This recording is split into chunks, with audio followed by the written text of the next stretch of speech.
তো আজকে হচ্ছে আমাদের প্রথম ক্লাস। প্রথম ক্লাসটা শুরু করব। প্রথম ক্লাসটা শুরু করার আগে আমরা একটু দেখে নিই আমাদের টোটাল কয়টা ক্লাস এবং এই টপিকগুলো কি কি আছে। এটা তো সবাই জানি যে আমাদের টোটাল ক্লাস হচ্ছে 7টা। তো আমি একটু দেখি আজকের ক্লাসে কি কি টপিক আছে। What is data entry work, what we get from this course, basic skill you must know for data entry. এখানে অ্যাকচুয়ালি ডাটা এন্ট্রি না, যে কোনো কাজই করেন না কেন বেসিক কিছু স্কিল জানা বাধ্যতামূলক। তা না হলে আপনি বলেন কারোর ক্ষেত্রেই কোনো বিষয় বা ওই বিষয়গুলো নিয়ে ডিটেল জানা কষ্টসাধ্য হয়ে যাবে। যাই হোক, what is freelancing, outsourcing, freelancing not for you, Google doc, Microsoft Word learning basic, Google Docs with mobile, microtasking market place one with mobile. Okay, দেখি একটু এখানে file conversion tool, PDF to Word, market place one. Okay, ঠিক আছে, এই জায়গায় আমরা পরে যাব। তার আগে আমরা এখন আসি প্রথম ক্লাসে। প্রথম ক্লাসটা হচ্ছে এখানে কয়টা টপিক? 8টা। তো জানি না 8টা টপিক শেষ করতে পারবো কিনা, কারণ বেশ কিছু বিষয় আছে, অনেক ডিটেল, খুব ডিটেলে বলা লাগবে, তা না হলে সম্ভব না। এই জন্য দেখা যাক কি হয়। আচ্ছা, প্রথম যে টপিক সেটা হচ্ছে what is data entry work. এখন কয়জন আছেন ক্লাসে? আমি দেখতে পাচ্ছি 12 জন আছেন। তো আপনারা যারা এই মুহূর্তে ক্লাসে আছেন, এই যে what is data entry work, এটা তো হয় জেনে আসছেন, না হয় না জেনে আসছেন, বা কোনো একটা ধারণা নিয়ে আসছেন। এখন আপনারা কোন ধারণাটা নিয়ে আসছেন অ্যাকচুয়ালি, আমার এইটা জানা দরকার। যে অ্যাকচুয়ালি আপনারা ডাটা এন্ট্রি বলতে কি বুঝেন, এটা একটু আমাকে একটু কেউ জানান যে আপনাদের ধারণাটা কেমন, আমি এইটা একটু জানতে চাই, তাহলে আমার বোঝাইতে সুবিধা হবে। এখন আমি আনমিউট করেছি সবাইকেই। আহ, যে কেউ বলতে পারেন যে ডাটা এন্ট্রি বলতে আপনারা অ্যাকচুয়ালি কি বুঝেন, আপনাদের ধারণাটা কতটুকু।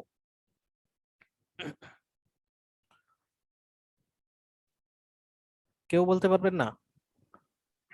জি ভাইয়া। আহ, অনেক কোম্পানি আছে যাদের মানে বিভিন্ন ডকুমেন্ট বা বিভিন্ন ডেটা যেগুলো অনেক আগের ছিল, এগুলো এখন ফ্রিল্যান্সারদের মাধ্যমে বা বিভিন্ন মাধ্যমে তারা করতে চায়, ডিজিটাল করতে চায়। এই ডেটা গুলাই মূলত এন্ট্রি করার কাজ। ওকে, আপনার ধারণা বলতে পারেন যে 1% ঠিক আছে, বাকি 99% একটু ভুল আছে। মেইন ধারণাটা ঠিক আছে, কিন্তু অন্য দিক থেকে ধারণাটা একটু উল্টা। যাই হোক, সমস্যা নেই। আর কেউ, আর কারোর ধারণা? সবাই একটু রেসপন্স করবেন। বললে বলবেন যে হ্যাঁ পারি বা জানি, বলে দিবেন, না হলে বলবেন যে না জানি না। সামনে আগাইতে পারেন। রেসপন্স করলে আমার বস, বলতে বৃষ্টি হচ্ছে বা তো, জানাইলে সুবিধা হবে। আলমামুন বৃষ্টি ভাইয়ের ওইখানে হইতেছে না এই হয় জন্য বৃষ্টি হচ্ছে, ওই বাকিরা তো করতেছি ফাঁকা নাকি, আছেন, বাকিরা তো ফাঁকা কথা আছেন, শুনতেছি বাকিরা জাস্ট। বলেন। বাকিরা রেসপন্স না করলে বা আপনারা যদি রেসপন্স না করেন, আমি কিন্তু ঠিকভাবে বুঝাইতে পারবো না আপনাদেরকে। এই জন্য আপনাদের রেসপন্সটা জরুরি। আলমামুন ভাইয়ের ওইখানে না হয় বুঝলাম বৃষ্টি হচ্ছে, বাকিদের ওইখানে তো সবাই ফাঁকা আছেন। কথা বলতে হবে তো, কথা না বললে দেখা যাচ্ছে আপনারাও ঠিকভাবে বুঝতে পারবেন না, পরে আমাকে দোষ দিবেন যে স্যার কি বুঝাইলাম, কিছু বুঝলাম না। কিন্তু আমি তো প্রশ্ন করতেছি কিন্তু কেউ উত্তর দিচ্ছে না, কিন্তু আপনাদের ধারণাটা কেমন সেই হিসাবে আমাকে বুঝাইতে হবে। ওকে, এই জন্য আপনারা একটু বলেন। যে কোনো, আমি তো জাস্ট একজনের কাছ থেকে শুনলাম, এখন বাদ বাকি আর কারোর ধারণা আছে কিনা, থাকলে বলেন, না থাকলে বলেন যে নাই, দ্যাটস ইট। স্যার কোনো ধারণা নাই, আপনার বুঝাই দেন। ওকে, থ্যাংক ইউ। জি, এরকম ডাইরেক্টলি বলবেন, ওকে, তাহলে আমারও সুবিধা হবে। ঠিক আছে। ওকে, প্রথমত আসি ডাটা এন্ট্রি কি। ডাটা এন্ট্রি মূলত একটা এমন একটা কাজ, আহ, সেটা হচ্ছে, আমি যদি অধিকাংশ লোকের ক্ষেত্রে বলি, ডাটা এন্ট্রি বলতে পারেন একটা জব, একটা কাজ। ওকে, এরকম একটা বিষয়। এখন ডাটা এন্ট্রি জব বলতে অধিকাংশ মানুষ যেটা বোঝে সেটা হচ্ছে লেখালেখি বা টাইপিং করা। ওকে, কিন্তু অ্যাকচুয়ালি ডাটা এন্ট্রি বিষয়টা এমন না। ডাটা এন্ট্রি যদি এক কথায় বলি, বিষয়টা হচ্ছে যে কোনো তথ্য ইনপুট দেওয়া বা কোনো একটা তথ্য সেভ রাখার জন্য যে কাজটা করা হয়। যেমন প্রথমে যদি একটু সিকোয়েন্স ওয়াইজ বা যদি পার্ট পার্ট আকারে আসি, ডাটা মানে কি? ডাটা মানে তথ্য। যেমন আমি যদি বলি এই তথ্যটা কিসের, ক্লাস ওয়ানের, তার মানে what is data entry work. বা এই যে তথ্যগুলো, বা আমি যদি একদম নিচে যাই, এখানে এখানে দেখেন টেক লার্ন এবং এই আইটি, টেক লার্ন আইটি লেখা। এখানে এই যে লোগোটা, এটা কিসের লোগো? একটা টেকলার্ন আইটি আমাদের যে প্রতিষ্ঠান সেই প্রতিষ্ঠানের লোগো। তো এটা একটা তথ্য। তারপর আমি যদি বলি আমাদের প্রতিষ্ঠানের বা আপনাদের লিঙ্কগুলো কোথায় দেওয়া হবে, এই গ্রুপের ভিতরে, তো এটা একটা তথ্য। কোথায় তথ্যটা দেওয়া হচ্ছে, এই লিঙ্কটা কি, একটা তথ্য। তারপরে এই যে ফোন নাম্বার, একটা তথ্য। এই যে রবি মঙ্গল বৃহস্পতি রাত 9টা থেকে আপনাদের ক্লাস শুরু হবে, এটাও একটা তথ্য। অর্থাৎ যেমন আপনার নাম, এটাও একটা তথ্য। অর্থাৎ সবকিছুই এক একটা তথ্য। এই তথ্যগুলোকে সেভ রাখার জন্য বা বলতে পারেন যে সেভ রাখার জন্য যে জায়গাগুলোতে ইনপুট দেওয়া হয় সেই জায়গাগুলোর কথা ভিন্ন, কিন্তু ইনপুট দেওয়াটাকে মূলত বলা হয় ডাটা এন্ট্রি। এখন আমি আরেকটু ডিটেইলি বলি, তাহলে ক্লিয়ার হয়ে যাবেন বিষয়টা। অধিকাংশ লোক আমরা যেটা বুঝি যে ডাটা এন্ট্রি অ্যাকচুয়ালি কি, অধিকাংশ লোক যেটা বুঝে সেটা হচ্ছে লেখালেখি বা টাইপিং করা অ্যাকচুয়ালি ডাটা এন্ট্রি। মূলত বিষয়টা এরকম না। ডাটা এন্ট্রি অনেক ধরনের হয়। মূলত ডাটা এন্ট্রি এমন একটা কাজ বা জব যেখানে অনেক ধরনের দক্ষতার কাজ আপনাকে করতে হবে একসাথে। আপনি যে যে স্পেসিফিকলি একটা কাজ করবেন সেটা সম্ভব না, আপনাকে অনেক ধরনের কাজ করতে হবে। এবং এই অনেক ধরনের কাজ করার জন্য আপনাকে হিউজ পরিমাণে এক্সপিরিয়েন্সড হইতে হবে। এবং এক্সপিরিয়েন্স যে আপনি একটা কোর্স করেই হয়ে যাবেন বিষয়টা এরকম না। 6 মাস, 1 বছর, 2 বছর, এরকম প্রচুর প্রচন্ড টাইম দিতে হবে আপনাকে, দেন একটা পর্যায়ে পৌঁছানো সম্ভব। ওকে।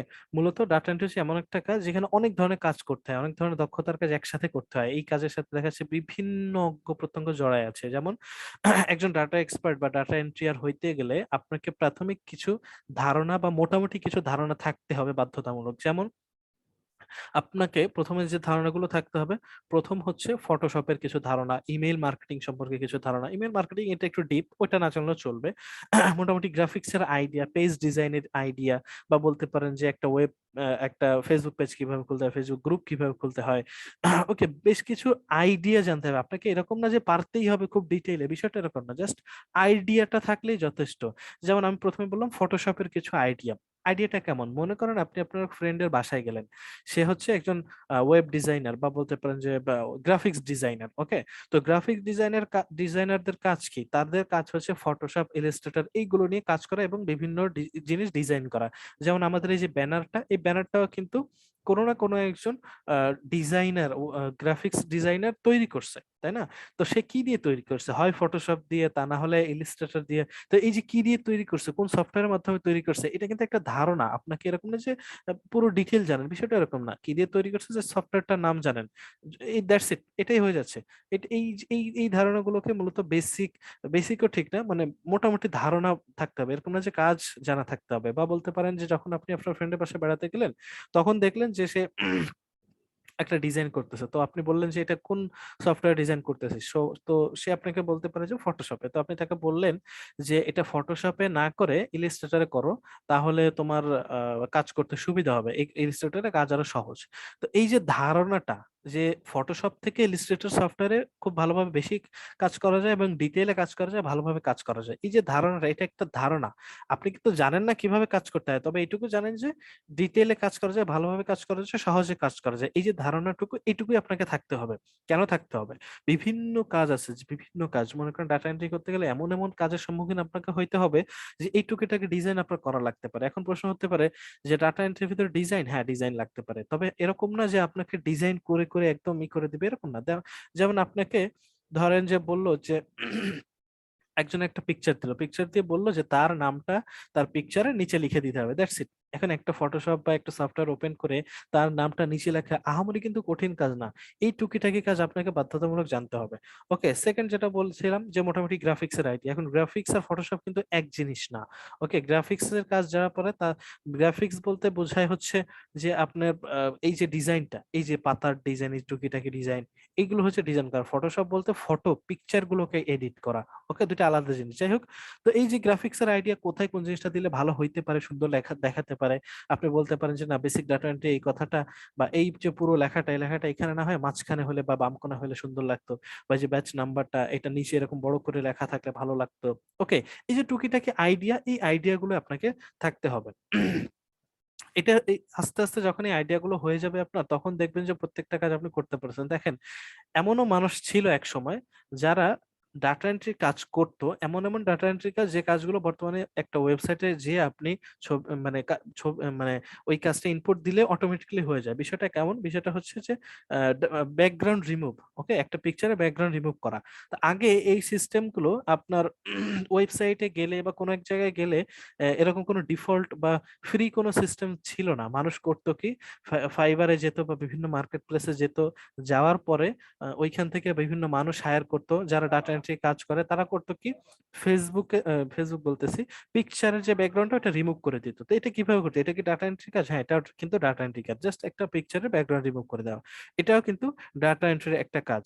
তো অনেকের কাছে মনে হইতে পারে যে পিকচারের ব্যাকগ্রাউন্ড রিমুভ করে দিয়ে এটা কোন ধরনের ডাটা এন্ট্রি? হ্যাঁ, এটাও ডাটা এন্ট্রি। ডাটা এন্ট্রি মানে এরকম না যে শুধু ইনপুটই হবে, আরো অনেক বিষয় আছে, অনেক বিষয়। ওকে, এখন ডাটা এন্ট্রি অ্যাকচুয়ালি কয় ভাবে করা যায়? ডাটা এন্ট্রি দুই ভাবে করা যায়, একটা হচ্ছে অনলাইন ডাটা এন্ট্রি আর একটা হচ্ছে অফলাইন ডাটা এন্ট্রি। এখন অনলাইন এবং অফলাইনের ভিতর পার্থক্যটা কোথায়? পার্থক্যটা হয় অ্যাকচুয়ালি দুই জায়গা, দুইটা জায়গাতে। দুইটা জায়গায় কি কি?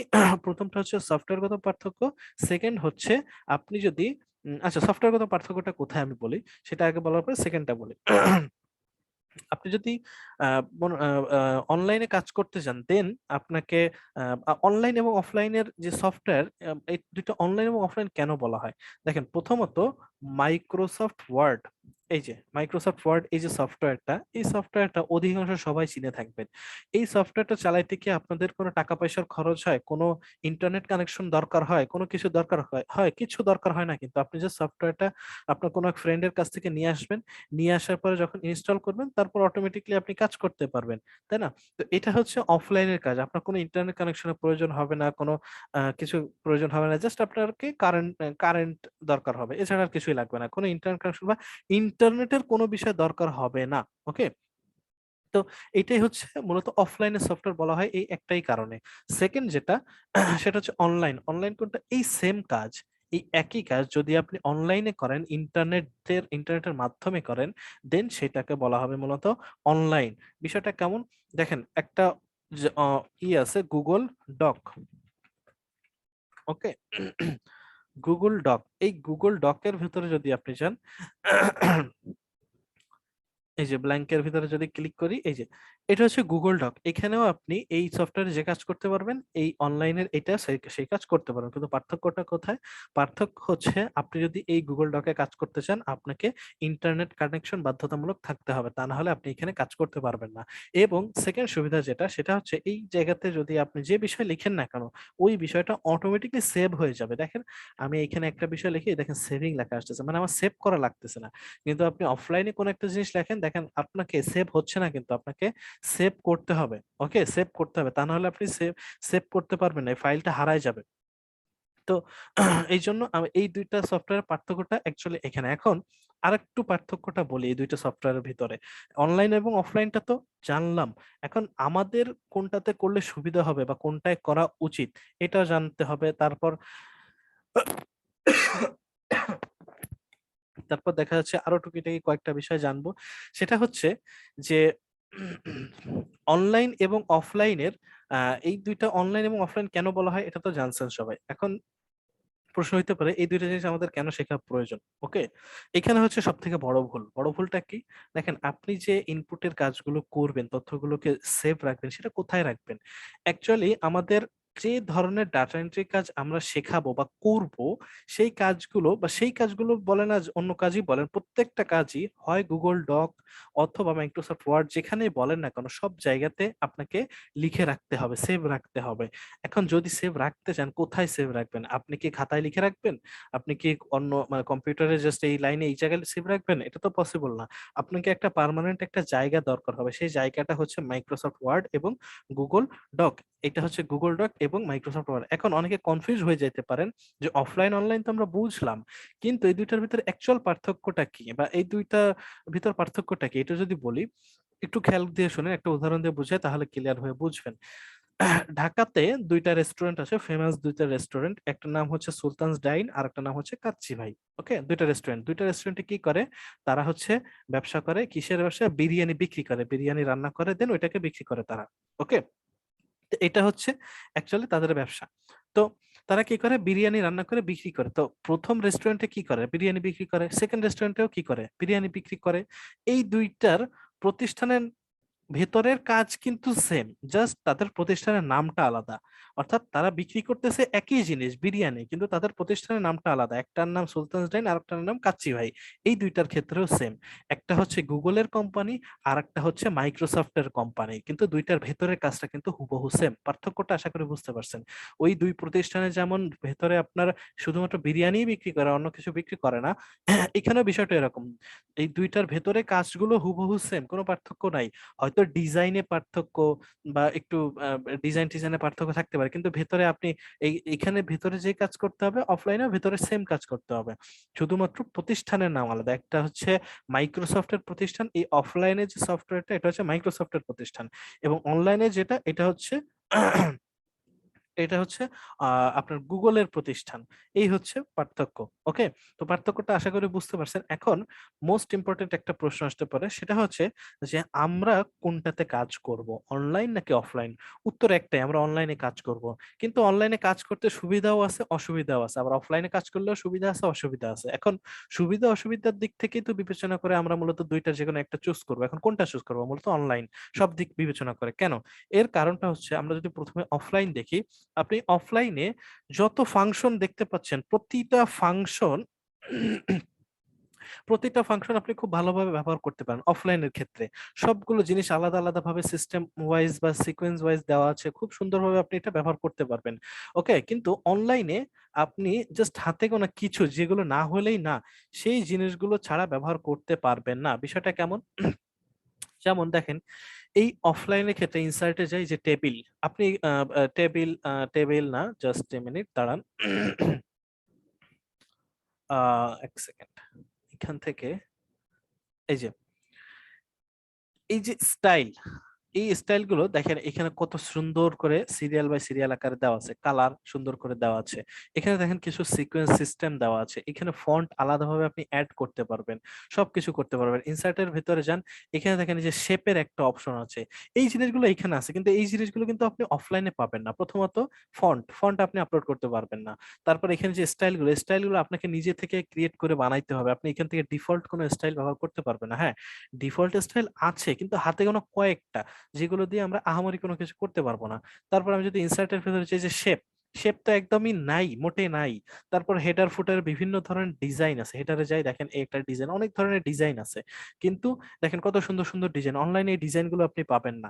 শুধু এই না, আরো অনেক অপশন আছে, যখন আমরা কাজ করব তখন আস্তে আস্তে বুঝতে পারবো। তারপর দেখেন কভার পেজ, এখানে কভার পেজে অনেক স্টাইল আছে, ডিজাইন আছে, কিন্তু অনলাইনে এটা আপনি পাবেন না। সুতরাং এই জিনিসগুলো আপনাকে কনসিডার করতে হবে। ওকে, এই হচ্ছে ব্যাপার। এইটা হচ্ছে অফলাইনের সুবিধা। অসুবিধা কোনটা? অসুবিধাটা হচ্ছে যে আপনি অফলাইনে কোনো একটা জিনিস লিখলেন, সাপোজ মনে করেন যে আমি বাংলাদেশ, বাংলাদেশ এই কথাটা লিখলাম, এবং এই কথাটা আমি করলাম কি 1000 বার লিখলাম। ওকে, ধরে নেন 1000 বার লিখলাম আমি, খুব গুরুত্বপূর্ণ কোন একটা, বা ধরে নেন যে 1000 ওয়ার্ডে কোন একটা আর্টিকেল বা কন্টেন্ট লিখলাম, কোন একটা লেখা লিখলাম, গল্প লিখলাম। এখন ওই গল্পটা ততক্ষণই থাকবে যতক্ষণ আমি লিখতে থাকবো, এবং যদি আমি সেভ না করি তাহলে ওই জিনিসটা ডিলিট হয়ে যাবে, আমি ওই জিনিসটা কখনো ফেরত পাবো না। বা ধরেন লিখতে লিখতে লিখতে লিখতে 1000 ওয়ার্ড লিখে ফেললাম, কিন্তু সেভ দিতে ভুলে গেছি, হুট করে কারেন্ট চলে গেল, তাহলে কি আপনি ওই জিনিসটা ফেরত পাবেন? আর কখনো পাবেন না। কিন্তু হয়তো কিছু লেখা আপনি ফেরত পাবেন, কিন্তু সব কিন্তু পাবেন না। বা ধরে নেন এই জিনিসগুলো সেভ হচ্ছে কোথায়, আমাদের মোবাইল, বা মোবাইলে তো একটা মেমোরি কার্ড থাকে, কম্পিউটারে একটা মেমোরি কার্ড থাকে, এই মেমোরি কার্ডটাকে বলা হয় হার্ড ডিস্ক।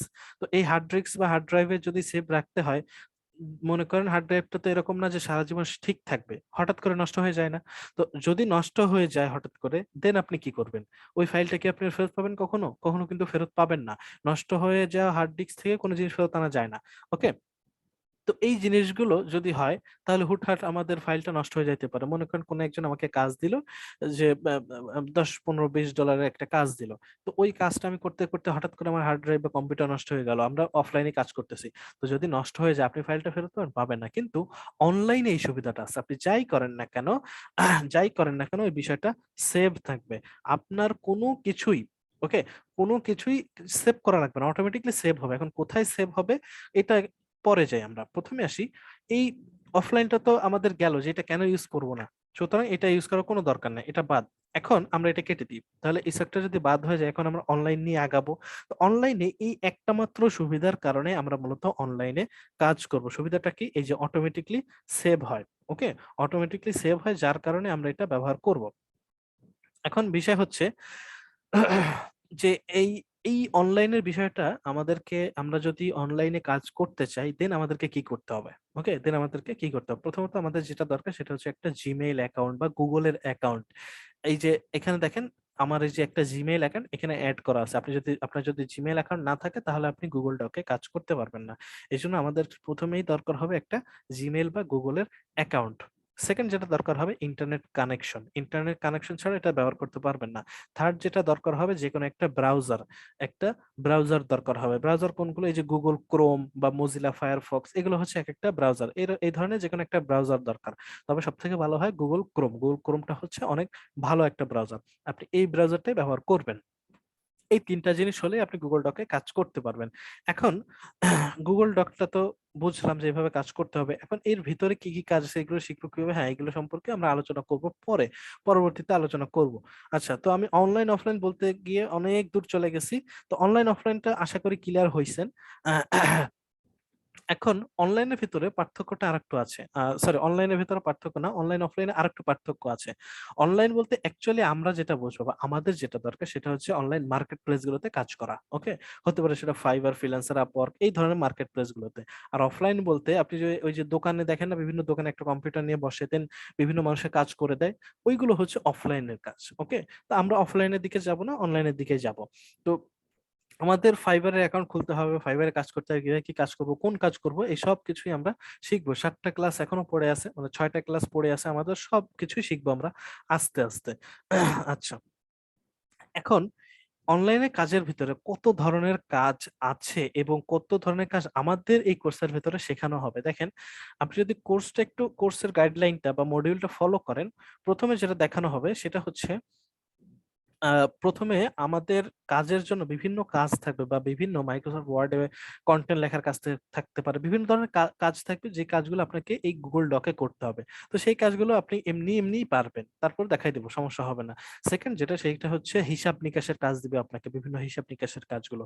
ওই হিসাব নিকাশের কাজ কোথায় করবেন? হিসাব নিকাশের কাজ করতে হবে মূলত এক্সেল শিটে। সেই এক্সেল শিটের কাজ কিভাবে করবেন সেটা আমরা দেখাবো, মাইক্রোসফট এক্সেল শিট বা স্প্রেডশিটের কাজ দেখাবো। এরপর হচ্ছে file convert, PDF to word কিভাবে কনভার্ট করতে হয়। ওকে, কনভার্সন কি, কনভার্সন টুল যেগুলো আছে এগুলো দেখাবো। এরপর PDF to Microsoft Word mobile থেকে কিভাবে করতে হয়, কোন সফটওয়্যার দিয়ে করতে হয় সেটা বলে দিব। ওকে, এরপর মাইক্রোটাস্কিং মার্কেট প্লেস, একটা মার্কেট প্লেস সম্পর্কে আমরা দেখব। 3 নম্বর ক্লাসে যদি যান, দেখেন এই যে ওয়ার্ডে article writing and blog post, এই জিনিসটা কি, আর্টিকেল রাইটিং কিভাবে করতে হয় এটা আমরা দেখবো, দেখাই দিব। তারপর হচ্ছে types of WordPress data entry. আচ্ছা, WordPress data entry, WordPress website গুলোতে আপনাদের বিভিন্ন ডাটা তথ্যগুলোকে এন্ট্রি করতে হয়, সেই ওয়ার্ডপ্রেস ওয়েবসাইট গুলোতে কিভাবে করবেন সেটা দেখাই দিব। ওকে, আর্টিকেল রিরাইটিং কিভাবে করতে হয়, প্লাগরিজম কিভাবে করতে হয়, ওকে, এগুলো দেখবো আমরা। মাইক্রোডেস্ক মার্কেট প্লেস 2 দেখবো। এরপর ডাটা স্ক্র্যাপিং টুল গুলো দেখবো। তারপর ওয়েব রিসার্চ, এটা খুবই গুরুত্বপূর্ণ একটা জিনিস, ওয়েব রিসার্চটা যদি না পারেন তাহলে কিছু নাই। ওকে, এরপর লিড জেনারেশন, তারপর method from every market place, মানে উইথড্র মেথড। ওকে, লিড জেনারেশন, ফিল্ড ওয়ার্ক কিভাবে করতে হয়, গুগল ফর্ম। গুগল ফর্মটা এতটাই গুরুত্বপূর্ণ যে অনেকে আপনাকে গুগল ফর্মের বিভিন্ন তথ্য দিবে আপনাকে, মানে ক্রিয়েট করতে দিবে, এতটাই সহজ, কিন্তু অনেকে আছে পারে না, এগুলো আপনাকে করতে দিবে। তারপর ই কমার্স ডাটা এন্ট্রি, মানে প্রোডাক্ট লিস্টিং অ্যাকচুয়ালি সেটা কিভাবে করতে হয়।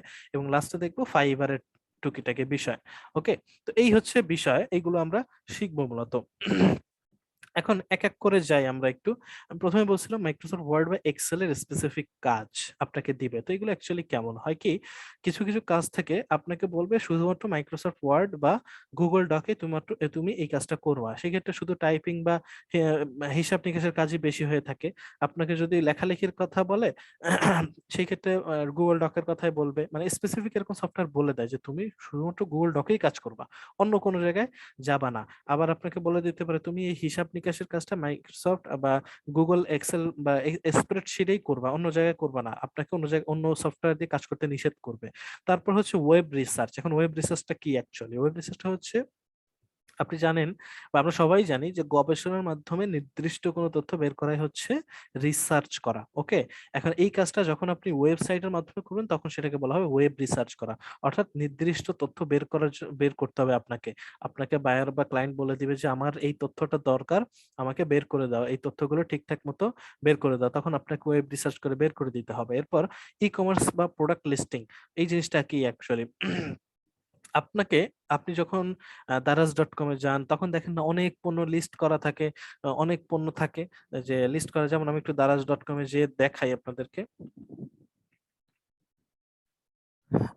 দারাজ.কম এর ভিতরে আসার পরে এই যে দেখেন, এই যে অনেকগুলো প্রোডাক্ট দেখতে পাচ্ছেন না, এগুলো কিন্তু লিস্ট করা, তাই না? এগুলো কিন্তু লিস্ট করা। এখন এই লিস্ট কারা করছে? ওয়েবসাইটের মালিক যারা, তারা না, এগুলো কিন্তু তারা করে নাই।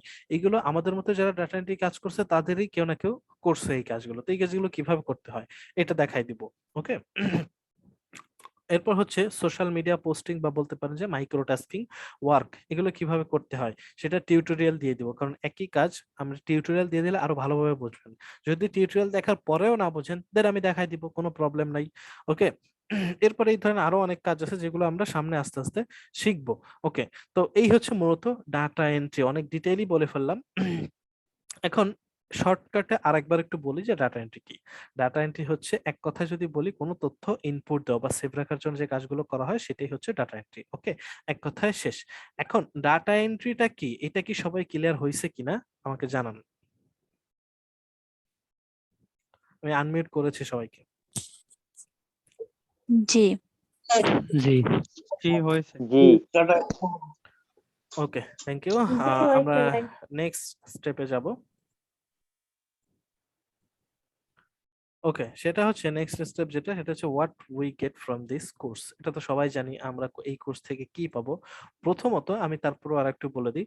প্রথমত আমরা এই কোর্স থেকে যেটা পাবো সেটা হচ্ছে সবকিছু বা সবকিছু বলতে ডাটা এন্ট্রি সম্পর্কে বেসিক একটা ধারণা এবং কিছু ছোট ছোট কাজ, যে কাজগুলো করে আমরা আহ ভবিষ্যতের দিকে বা বলা যায় বড় কাজের দিকে আস্তে আস্তে ধাবিত হতে পারবো।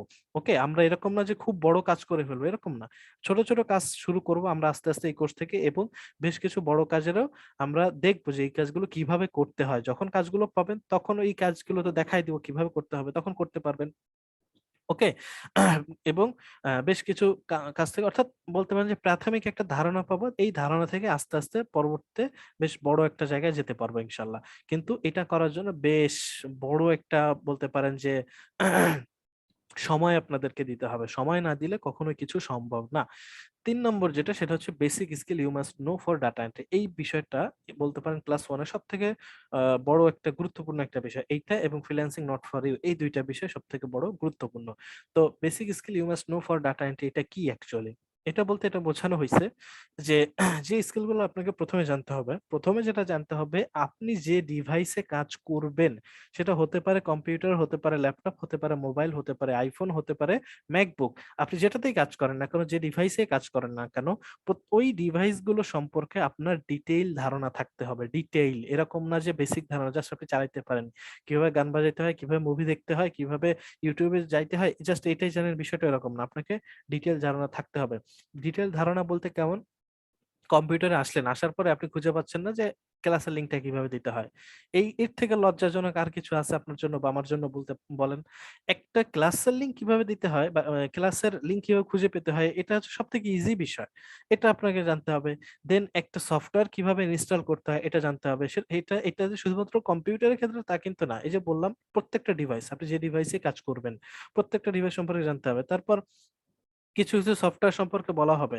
এই সফটওয়্যার গুলো কিভাবে ইনস্টল করতে হয়, এই সফটওয়্যার গুলোর ভেতরে বেশ কিছু কাজ থাকে যে কাজগুলো আপনাকে বাধ্যতামূলক পারতেই হবে। যেমন এটা ওপেন করতে হয় কিভাবে, গুগল ডক ওপেন করতে হয় কিভাবে, এটা অনেকে না জানা থাকতে পারে কারণ এটা অনেকের ক্ষেত্রে নতুন। সেক্ষেত্রে বলা যায় যে এটা স্বাভাবিক বিষয়। কিন্তু বেশ কিছু সফটওয়্যার আছে যেমন মাইক্রোসফট ওয়ার্ড, এটা তো আমার কম্পিউটারে ইনস্টল করা, এটা কিভাবে ওপেন করতে হয় এটা অনেকেই জানেন না, এগুলো জানতে হবে। তারপর বলা যায় যে অধিকাংশ সময় যেটা আমি দেখেছি যে মানুষ করে কি, একটা কম্পিউটার কিনে কেনার সাথে সাথে কোন একটা কোর্সে ভর্তি হয়ে যায়। এটা হচ্ছে সব থেকে ভুল ধারণা। এখন বিষয় হচ্ছে আপনাকে প্রথমে জানতে হবে যে আপনি কোন বিষয়টার উপর পারদর্শী বা আপনি ভালো বুঝতেছেন বা আপনার পক্ষে বোঝা সম্ভব, সেই বিষয়টা সম্পর্কে আগে আপনাকে ইউটিউব হোক, গুগল হোক, সব জায়গা থেকে দেখতে হবে, বুঝতে হবে, ধারণা নিতে হবে। ধারণা নিয়ে যখন আপনি বুঝবেন যে না, আমি এই ফিল্ডে পারবো, ফিল্ড কিন্তু অনেক আছে, ডিজিটাল মার্কেটিং আছে, ডাটা এন্ট্রি আছে, ওয়েব ডিজাইনিং আছে, ভিডিও এডিটিং আছে, তারপর ওয়েব ডেভেলপমেন্ট আছে, অনেক কিছু আছে, অনেক কিছু। এখন আপনাকে বুঝতে হবে যে আপনি অ্যাকচুয়ালি কোনটা পারবেন। এই জন্য আপনাকে যেটা করতে হবে, ইউটিউব এবং গুগল থেকে ধারণা নিতে হবে। এবং কেউ এটা বলবেন না যে আমি এটা পারি না, কোনটা পারি না, যে এই সফটওয়্যারটা কিভাবে ইনস্টল দিতে হয়, আমি এই জিনিসটা পারতেছি না, বা আমি দেখা যাচ্ছে মোবাইলের একটা সফটওয়্যার দেখাই দিলাম, বললেন যে এই সফটওয়্যার কিভাবে কাজ করতে আমি পারতেছি না। তো এটা সম্পূর্ণ আপনার ফল্ট, এটা সম্পূর্ণ আপনার ফল্ট। কারণ আপনাকে প্রথমে জানতে হবে যে এই সফটওয়্যারটা কিভাবে কাজ করতে হয়, ওই সফটওয়্যারে কিভাবে কাজ করতে হয়, এটাই যদি না জানেন তাহলে হবে না। বা বলতে পারেন যে মোবাইল বা কম্পিউটার কিভাবে চালাতে হয় এটা যদি না জানেন তাহলে কোনো কিছু পসিবল হবে না। এর কারণ কি? কারণটা হচ্ছে এর ভিতরে আমাদের অনেক ডিটেল কাজ থাকবে, অনেক কিছুই কাজ থাকবে, বা বেশ কিছু উদাহরণ থাকবে যেগুলো আমি হুটহাট করে দেখাই দিব। এখন মনে করেন একটা সফটওয়্যার আমি ওপেন করলাম, ওপেন করে কাজ দেখানো শুরু করে দিলাম। এখন যদি কেউ আমাকে বলে যে এই সফটওয়্যারটা স্যার কিভাবে ওপেন করলেন, এটা যদিও দেখাই দিতে হয় তাহলে কিভাবে কি হবে বলেন। সুতরাং এই ধরনের কাজ জানতে হবে। সেকেন্ড যেটা জানতে হবে সেটা হচ্ছে ইন্টারনেট ব্রাউজিং। ইন্টারনেট ব্রাউজিংটা প্রপার ওয়েতে ভালোভাবে জানতে হবে আপনাকে। ইন্টারনেট ব্রাউজিং বলতে কি বোঝায়? আপনি যে শুধুমাত্র কম্পিউটার চালাতে পারেন, কম্পিউটার গেম খেলতে পারেন, বিষয়টা এরকম না, আরো ডিটেল জানতে হবে। আরো ডিটেল বলতে কেমন? আপনি একটা এই ব্রাউজার, এটা বলা হয় একটা ব্রাউজার, ওয়েব ব্রাউজার, এই ওয়েব ব্রাউজার কিভাবে ইনস্টল করতে হয়, এই ওয়েব ব্রাউজারের ভেতরে কিভাবে ইউটিউবে আপনাকে যেতে হবে, বিভিন্ন ওয়েবসাইট কিভাবে যেতে হবে, ওয়েবসাইটের ভেতরে যে কি কাজ আছে এই কাজগুলো কিভাবে করতে হবে। হ্যাঁ, এই গুগল ডকের ক্ষেত্রে বিষয়টা আলাদা, কারণ কি এটা আলাদা একটা ফাংশন। এই ফাংশনের ভেতরে কিভাবে কাজ করতে হয় এটা তো আমি দেখাই দিব, কারণ এটা অনেকেই জানেন না, আবার অনেকেই জানেন। এটা আলাদা বিষয়। কিন্তু বেশ কিছু জিনিস আছে যেগুলো আপনাকে জানতে হবে, যেমন ফেসবুকে কিভাবে ঢুকতে হয়, ফেসবুকে ঢুকেন, ফেসবুকে লগ ইন কিভাবে করতে হয়, এটাই যদি না জানেন তাহলে তো সমস্যা। শুধুমাত্র যে ব্রাউজিং করা সেটা না, আপনাকে সেফ ব্রাউজিং করা শিখতে হবে। বেশ কিছু সফটওয়্যার মনে করেন আপনি ডাউনলোড দিচ্ছেন, হঠাৎ করে ওই সফটওয়্যারের ভেতরে দেখলেন যে ভাইরাস। ওকে, সুতরাং আপনাকে বুঝতে হবে যে এমন কোনো লিঙ্কে ঢোকা যাবে না যে যে লিঙ্কের ভিতরে ঢুকলে আপনার দেখা যাচ্ছে যে মানে কম্পিউটারে ভাইরাস ঢুকে যাবে।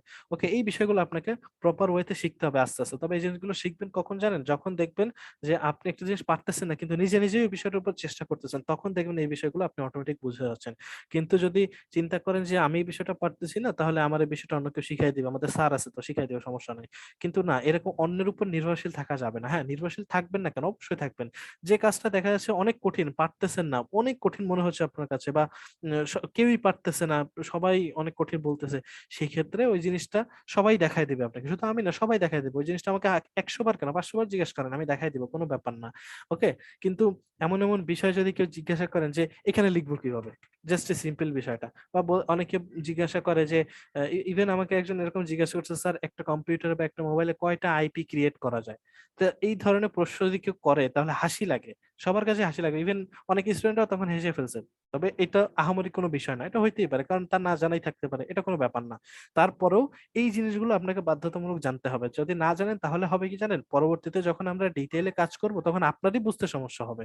তখন আপনিই বলবেন যে কি শেখাচ্ছে আমি কিছু বুঝতেছি না, এই বিষয়গুলো না শেখায় কেন আমাদেরকে ডিটেইল শেখাচ্ছে, এরকম আপনার কাছে মনে হইতে পারে। ওকে, এই জন্য এই বিষয়গুলো আপনাকে জানতে হবে। এরপরে যে বিষয়টা সেটা হচ্ছে what is freelancing or outsourcing. Freelancing এবং আউটসোর্সিংটা কি?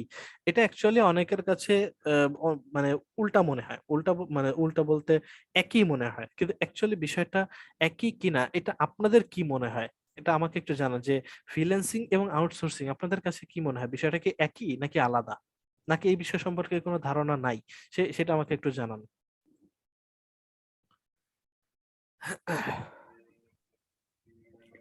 দুইটা আলাদা বিষয়। দুইটা আলাদা, ওকে। RMB ব্লগ, আপনি একটু নামটা চেঞ্জ করে আপনার আসল নামটা দিয়ে দিন। ওকে। Okay. ওকে, আর কেউ, যে আপনাদের বাকি আর কারোর কাছে কি মনে হয় যে দুইটা একই নাকি আলাদা?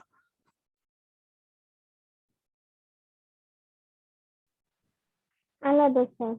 ওকে, আলাদা। আচ্ছা, আলাদা কেন মনে হচ্ছে, সেই যে প্রথমে বলছিলেন সে একটু বলেন, আলাদা কেন, আপনার কাছে কি মনে হয় আলাদা কেন? স্যার বিষয়টা হলো ফ্রিল্যান্সিং মুক্ত পেশা, আমি যে কোনো জায়গায় আহ, কাজ করতে পারি। আর আউটসোর্সিং বিষয়টা হলো মানে ফ্রিল্যান্সিং একা একা করে, আর আউটসোর্সিং কয়েকজন মিলে একসাথে কাজ করা হয় আর কি। ওকে, ঠিক আছে। ঠিক আছে, বুঝতে পারলাম ধারণা। এখন বিষয়টা হচ্ছে আপনার প্রথম ধারণাটা ঠিক আছে, কিন্তু সেকেন্ড ধারণাটা 100% ভুল। বিষয়টাকে আমি একটু ক্লিয়ার করে দিই, তাহলে ক্লিয়ার হয়ে যাবেন। বিষয়টা হচ্ছে ফ্রিল্যান্সিং এক জিনিস এবং আউটসোর্সিং এক জিনিস। যদি বলেন যে কোনটা আকাশ আর কোনটা পাতাল, যদি এরকম হয় তাহলে বিষয়টা হচ্ছে এরকম। ফ্রিল্যান্সিং বিষয়টা হচ্ছে আপনি যেটা বলেন যে মুক্ত পেশা, আমি যেভাবে খুশি যখন খুশি যেখানে বসে খুশি করতে পারি, হ্যাঁ বিষয়টা এরকম। কিন্তু আউটসোর্সিং বিষয়টা এরকম না। আমি একটা উদাহরণ দিয়ে বলি তাহলে বুঝবেন। মনে করেন আমার একটা কোম্পানি আছে, ওকে, কোম্পানি আছে। এখন কোম্পানিটা একটা ওয়েবসাইট তৈরি করা দরকার। এখন আমি আমার যে কোম্পানি আছে সেই কোম্পানির ভেতরে কাজ করব নাকি ওয়েবসাইট তৈরি করব? ইভেন ধরেন যে যারা কোম্পানি তৈরি করে তাদের তারা তারা যে নিজেরাই একটা ওয়েবসাইট বানাতে পারবে এরকম অ্যাবিলিটি তো সবার থাকে না, স্বাভাবিক না? তো ধরে নেন যে আমার একটা কোম্পানি আছে, কিন্তু ওই কোম্পানি কোনো ওয়েবসাইট নেই, আমি চাচ্ছি একটা ওয়েবসাইট বানাইতে। তো আমি করলাম কি, একটা ফ্রিল্যান্সিং মার্কেট প্লেসে গেলাম, যেখানে যে আমি একজনকে বললাম যে আমার একটা ওয়েবসাইট বানানোর দরকার, এই রিলেটেড কি করা দরকার, আমার ওয়েবসাইটটা বানাইতে কি করা দরকার। ওকে, তো সে আমাকে বললো যে আপনার এত টাকা দেওয়া লাগবে, আমি তাহলে আপনার ওয়েবসাইটটা বানাই দিতে পারবো। তো এই যে আমি যে কাজটা পারি না, আমি যে আউট থেকে বা বাইরে থেকে কাজটা করে নিয়ে আসতেছি অন্য আরেকজনের মাধ্যমে, এটাকে বলা হয় মূলত আউটসোর্সিং। মানে আমি কাজটা পারি না, আমি মানুষকে দিয়ে করাই নিব, বাইরে কোনো একজনকে দিয়ে করাই নিব। তো আমি যাকে দিয়ে করায় নিচ্ছি সে হচ্ছে ফ্রিল্যান্সার, মানে আমার থেকে কাজটা করতেছে। ওকে, এবং আমি যে কাজটা তাকে দিচ্ছি সেক্ষেত্রে আমি হচ্ছে একজন আউটসোর্সার। ওকে, বিষয়টা আরো একটু ক্লিয়ার হই। ফ্রিল্যান্সিং মানে হচ্ছে মুক্ত পেশা, স্বাধীন পেশা। যে পেশাটা আমি যেখানে খুশি যে জায়গায় খুশি যেভাবে খুশি আমি করতে পারি। কিন্তু এরকম না যে মানে যখন খুশি তখন করব, বিষয়টা এরকম না। করলে আপনাকে কনস্ট্যান্টলি করতেই হবে। এবং এই কাজটা দেখা যাচ্ছে যে আমাকে কোনো স্পেসিফিকলি কোনো অফিসে যাওয়া লাগতেছে না, আমি নিজেই নিজের বস, আমি নিজেই চুজ করতে পারবো যে আমি কোন ধরনের ফ্রিল্যান্সিং পেশায় যেতে চাই। ফ্রিল্যান্সিং পেশার যে ডাটা এন্ট্রি একটা তা কিন্তু না, ডিজিটাল মার্কেটিং আছে, ভিডিও এডিটিং আছে, ওয়েব ডিজাইন আছে, অনেক কিছু আছে। তো যে কোনো একটা হইতে পারে। ওকে, যেটা কিছু যেটা যেটা খুশি সেটা হইতে পারে। তো ফ্রিল্যান্সিংটা হচ্ছে এক কথায় যদি মুক্ত, এক কথায় যদি বলি মুক্ত পেশা। আপনি যেখানে খুশি বসে সেখানে যেভাবে খুশি সেভাবে করতে পারেন। কিন্তু এখানে একটা বিষয় আছে, অনেকে ফ্রিল্যান্সিং এবং চাকরি একদম আলাদাভাবে দেখেন বা মনে করেন যে ফ্রিল্যান্সিংটা হচ্ছে পার্ট টাইম পেশা। কিন্তু অ্যাকচুয়ালি এটা হচ্ছে সব থেকে বড় ভুল ধারণা। ফ্রিল্যান্সিংটা কখনোই পার্ট টাইম পেশা না। আপনি যদি ফ্রিল্যান্সিং এবং চাকরিকে তুলনা করেন এবং ব্যবসাকে তুলনা করেন, সেই ক্ষেত্রে তিনটাকে যদি স্কেল করতে বলা হয়, আমি একটু দেখাই দিই, দাঁড়ান। এই জায়গাতে এই জায়গাতে আমি রাখবো ব্যবসাকে, নিচে যদি যাই এই জায়গাতে আমি রাখবো ফ্রিল্যান্সিং কে, এবং নিচে যদি যাই এইখানে আমি রাখবো চাকরিকে। কেন? এর কারণটা হচ্ছে চাকরিটা মূলত হচ্ছে ফ্রিল্যান্সিং এর থেকেও মুক্ত পেশা। আপনি আপনার ব্যবসাটা যেভাবে খুশি সেভাবে চালান, কেউ আপনাকে বাধা দিতে আসবে না, এটা হচ্ছে ব্যবসা। ফ্রিল্যান্স এবং চাকরিটা যদি করেন আপনি অন্যের গোলামি করবেন। ওকে, অন্যের গোলামি করবেন, মানে অন্য মানুষের হয়ে চাকরি করবেন, এটা হচ্ছে চাকরি। কিন্তু ফ্রিল্যান্সিংটা হচ্ছে দুইটার মাঝামাঝি একটা পর্যায়ে। এর কারণটা কি? ফ্রিল্যান্সিং যখন করবেন তখন আপনি একজন মানে যদি চাকরি করেন তাহলে আপনি একজন বসের আন্ডারে আছেন। ওকে, একজন বসের আন্ডারে আছেন। কিন্তু ফ্রিল্যান্সিং যখন করবেন তখন দুই তিনটা কাজও একসাথে আপনি পেতে পারেন, তখন দুই তিনজন বসের আন্ডারে আপনাকে কাজ করতে হবে। মনে করেন তিনজন বসের আন্ডারে আপনাকে কাজ করতে হবে, কিন্তু ওই বসগুলো আপনাকে কখনো প্রেসার দিতে পারবে না যে কাজটা আমার এখনই লাগবে, বিষয়টা এরকম করতে পারবে না। তারা সর্বোচ্চ যেটা করতে পারে, তারা হচ্ছে আপনাকে স্পেসিফিক একটা টাইম দিয়ে দিবে, মানে সর্বোচ্চ ঠিক না, মানে তারা স্পেসিফিক একটা টাইম দিয়ে দিবে যে মনে করেন প্রথম বস আপনাকে টাইম দিল 7 দিন, দ্বিতীয় বস আপনাকে টাইম দিল 5 দিন, এবং তৃতীয় বস আপনাকে টাইম দিল 3 দিন। তাহলে তৃতীয় বসের কাজটা আগে আপনাকে শেষ করতে হবে, কারণ কি সে 3 দিন টাইম দিয়েছে, এবং এই 3 দিনের ভেতরে সে আপনাকে অন্য কিছু সে আপনাকে করতে পারবে না। মানে 3 দিনের ভিতরে সে আপনাকে বলতে পারবে না যে আমার কাজটা হয়েছে কিনা। 3 দিন পরে সে আপনাকে বলবে যে আমার কাজটা হয়েছে কিনা। এবং আপনি যে অ্যামাউন্টটা চাবেন সেই অ্যামাউন্টটাই তাকে মানে আপনাকে দেওয়া লাগবে। মানে তার ইচ্ছা মতো সে অ্যামাউন্ট দিবে তা না। আপনি যদি বলেন যে আমার $10 না আমার $50 লাগবে, তাহলে সেটাই সে দিবে। কিন্তু সে তারও এখানে চয়েস আছে। সে যদি বলে যে না আমি $50 দিয়ে আপনার সাথে কাজ করাবো না, তাহলে সে চাইলে এটা করতে পারে। মানে এটা আপনার উপরে ডিপেন্ড করে, তার উপরে ডিপেন্ড করে সে কোনটা চাচ্ছে এবং আপনি কোনটা চাচ্ছেন। আপনি যদি তাকে কনভিন্স করতে পারেন যে হ্যাঁ আমাকে $50 দিলে আমি খুব ভালোভাবে কাজটা করে দিতে পারবো, তাহলে সে আপনাকে কাজটা হয়তো বা দিলেও দিতে পারে। ওকে, এটা হচ্ছে আপনার উপর ডিপেন্ড করে যে আপনি কত টাকা নিচ্ছেন, এটা তাকে বললে সে আপনাকে বলে দিবে।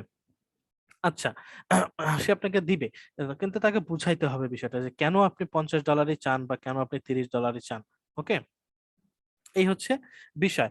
এবং 5 দিন যার বাকি আছে, সেও আপনাকে 5 দিনের আগে নক দিতে পারবে না। এই হচ্ছে বিষয়। 7 দিনের ব্যাপারটা তো বুঝছেনই, 7 দিনের আগে আপনাকে নক দিতে পারবে না। এখন 7 দিন কাজ করতে আপনার যে সময়টা লাগবে, এখন ওই কাজটা আপনি যদি একদিনে করে বাকি 6 দিন আপনার ইচ্ছা মতো ঘুরে বেড়ান, সেই বস কিন্তু আপনাকে বলবে না যে 6 দিন তুমি কি করছো।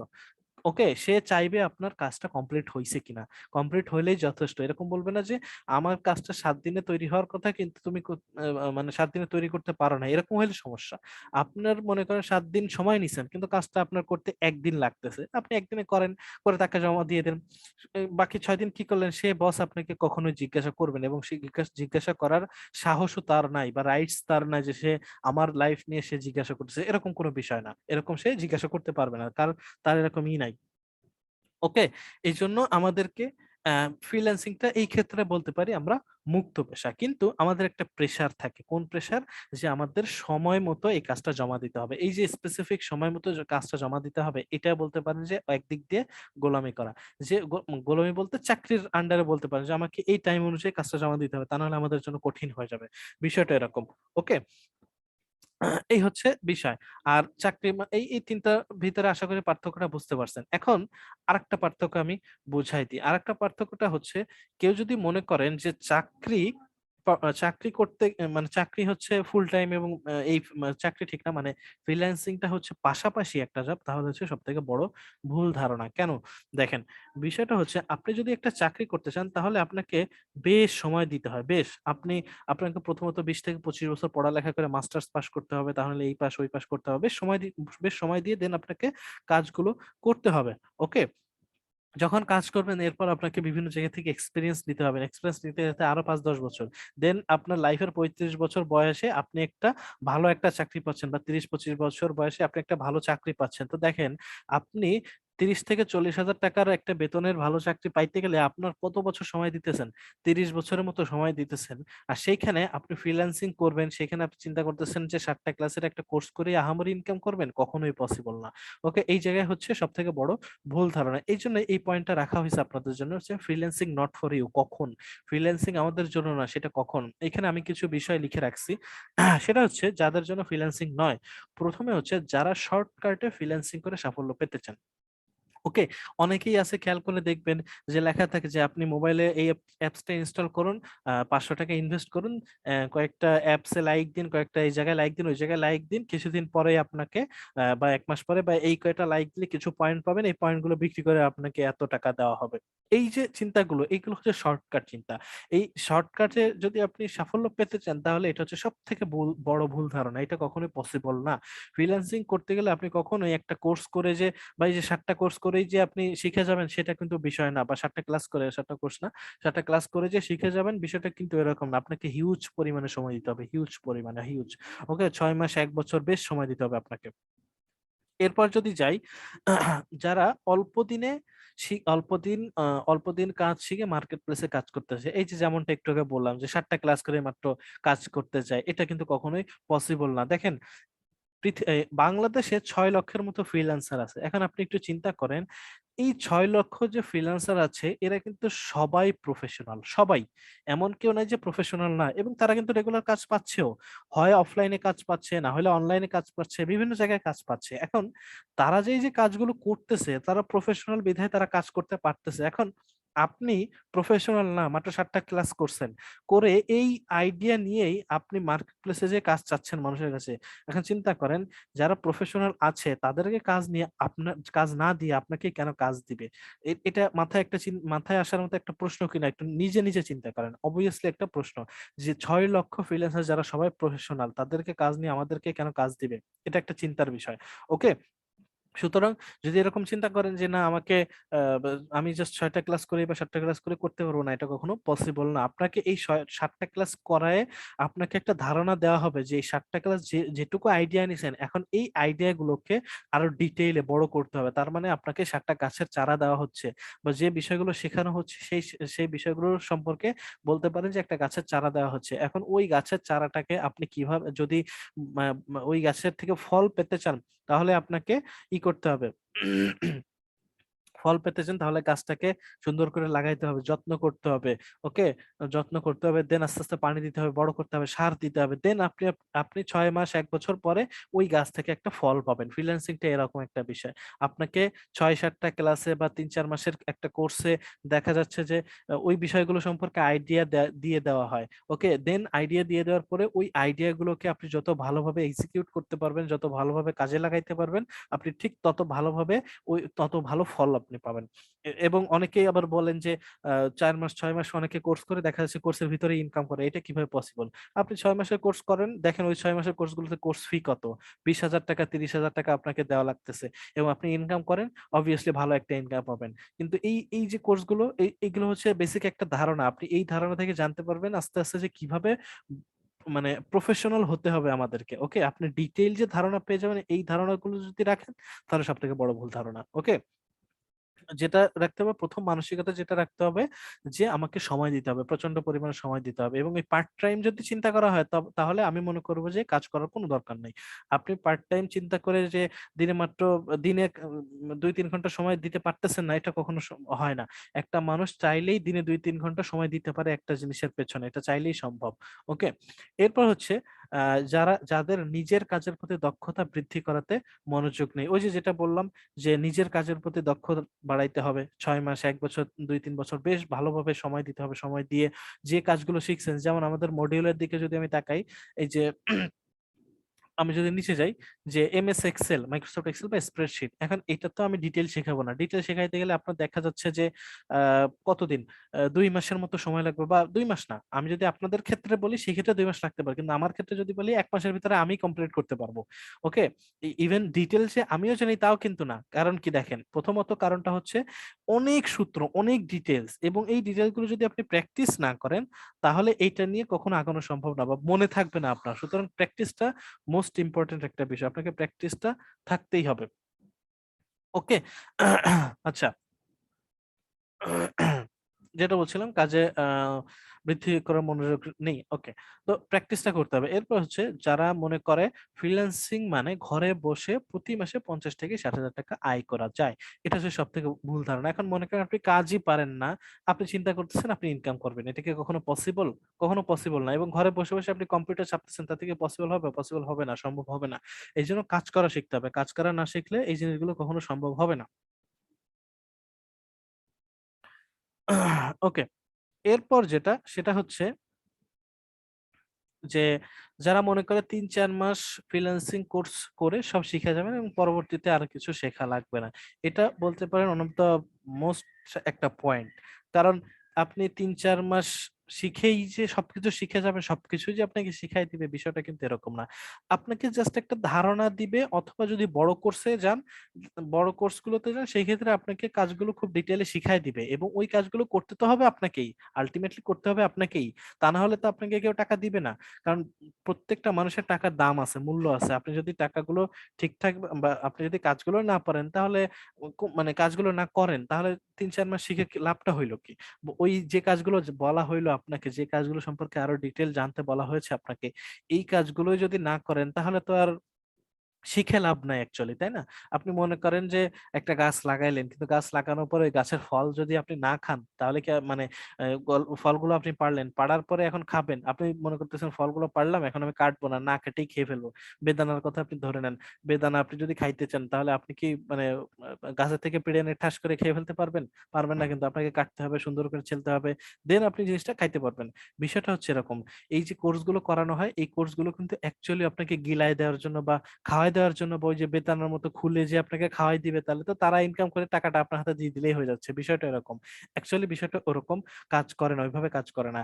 আপনাকে বলে দেওয়া হবে যে আপনি এই গাছটা নেন, এই গাছটা নিয়ে আপনি লাগান, আপনি ভালো একটা ফলাফল পাবেন। কিন্তু আপনি গাছই নিলেন না, ফলাফলও এই করলেন না, বা মনে করেন শিখলেন, মনে করেন গাছ লাগাইলেন, ওইটাকে যত্ন করলেন, কিন্তু ফল আপনি খাচ্ছেন না, তাহলে তো লাভ নাই অ্যাকচুয়ালি, তাই না? বিষয়টা হচ্ছে এরকম, আপনাকে প্রথমে শিখতে হবে, শিখে দেন ওইগুলোকে ঠিকঠাক ভাবে ওইটার উপরে কাজ করতে হবে, তা না হলে হবে না। এরপর হচ্ছে যারা মনে করে কিছুদিন পরে সব শিখে নেব, এইটা হচ্ছে কি বলবো, যে তারা হচ্ছে অনেকে থাকে গা ছাড়া ভাব, যে কোর্স তো জয়েন হইলাম, সমস্যা নেই, কিছুদিন পরে শেখা যাবে, কিছুদিন পরে শেখা যাবে।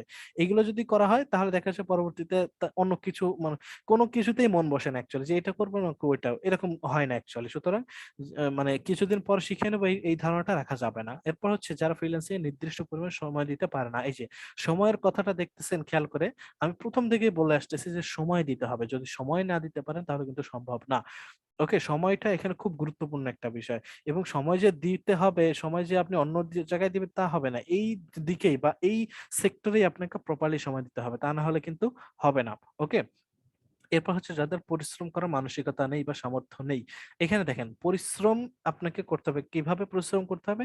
দেখেন, একটা জায়গায় বসে থেকে ওই একই বিষয়ের উপরে প্রতিদিন একই বিষয়ের উপরে ঘাটাঘাটি করা, আরো ডিটেল জানা, এটা কিন্তু সবাই পারে না। দেখেন, ডাটা এন্ট্রি উপরে জানবেন, কত জানবেন? একই বিষয়ের উপরে 3 মাস 6 মাস 1 বছর আপনি জানতেছেন, তারপরেও দেখা যাচ্ছে মানে মানে একদিন 2 দিন জানলেন, 1 সপ্তাহ জানার পরে মনে হলো আর কত জানবো আমি। এই যে পরিশ্রম করার মানসিকতা, এটা যদি না থাকে তাহলে হবে না, আপনাকে জানতে হবে, একই বিষয়ের উপরে আপনাকে জানতে হবে। মনে করেন এই যে এখানে আমি যদি একটু উদাহরণ দিয়ে বলি, আপনারা দেখেন ফাইল কনভার্সন টুল, বা আমি যদি নিচে যাই, নিচে দেখেন আপনাদের যে লিড জেনারেশন, এই লিড জেনারেশন কাজগুলো প্রথমে যেভাবে করা হইতো বিভিন্ন টুলস ব্যবহার করে, কিন্তু এখন কিন্তু বিভিন্ন টুলস, ওই যে টুলস গুলো আগে কাজ করতো এখন কিন্তু এই টুলস গুলো কাজ করে না। এখন আপনি চিন্তা করেন, আপনি যদি সময় না দেন, পরিশ্রম যদি না করেন, বা এই বিষয়ের উপরে যদি ঘাটাঘাটি না করেন, তাহলে এখন যে নতুন টুলস গুলো দিয়ে আপনাদেরকে শেখানো হবে বা জানানো হবে, আপনি যদি পরিশ্রম না করেন, সেই টুলস গুলো কি জানতে পারবেন আপনি একা একা ই করে? কারণ একটা কোর্স থেকে এখন হয়তো আমি দেখাই দিব এক ধরনের টুলস, কিন্তু এই টুলসটা যে 5 বছর পরেও যে কাজ করবে না, তার কি কোনো গ্যারান্টি আছে? কোনো গ্যারান্টি নাই। 5 বছর পরে দেখা যাচ্ছে টুলস আর কাজ করতেছে না, তখন আপনি কি করবেন? এটা একটা চিন্তার বিষয়। সুতরাং আপনাকে চিন্তা ভাবনা করতে হবে, বা বিষয়গুলো জানতে হবে। ওকে, বিষয়গুলো নিয়ে বেশ সময় দিতে হবে আপনাকে। এরপর হচ্ছে যারা অল্প দিন কাজ করে বেশি বেশি ইনকাম করতে চায়, এই যে এই বিষয়টা আমি বারবার বলতেছি, যে অল্প দিন কাজ করে যে বেশি ইনকাম করতে চাইবেন সেটা হবে না, আপনাকে আস্তে আস্তে আগাইতে হবে। প্রথমে দেখেন, এমন কিছু কাজ আছে ফাইবারে, যে কাজগুলো একটা ফ্রিল্যান্সার করায় $150 দিয়ে, 100 200 300 300 400 ডলার দিয়ে করায়। এবং নতুন যারা আসে তারা $5 দিয়ে কাজটা করে দেয়। এটা কেন করে? তারা শুধুমাত্র কাজগুলো মানে শুরু করার জন্য, একটা দুইটা কাজ নিয়ে আস্তে আস্তে শুরু করার জন্য তারা এই কাজগুলো করে। মাত্র $300 কাজটা সে $5 করে দিচ্ছে। এটা কেন করে? তার মেইন টার্গেট হচ্ছে একটা রিভিউ, 5 স্টার একটা রিভিউ যদি পাওয়া হয়, ওই রিভিউটা দেখে আরো একজন কাজ দিতে চাইবে তাকে। আরো একজন যদি তাকে কাজ দেয়, তাহলে তার জন্য লাভবান না বিষয়টা? বিষয়টা হচ্ছে এরকম, যে এরকম আস্তে আস্তে ছোট ছোট ইনকাম করে করে দেন আস্তে আস্তে উপর দিকে যাইতে হবে। এই হচ্ছে বিষয়। তো আমি এটা কেটে দিচ্ছি। প্রথম ক্লাসে যদি আবার যাই, এই যে চারটা, এই আরেকটা, এই 5টা বিষয় সম্পর্কে যে বলা হলো, এই 5টা বিষয় কি সম্পূর্ণটা ক্লিয়ার হয়েছেন কিনা, বা এই বিষয়গুলোর উপরে, এই স্পেসিফিকলি এই 5টা বিষয়ের উপর যদি কোনো প্রশ্ন থাকে বলতে পারেন। আমি আনমিউট করেছি সবাইকে।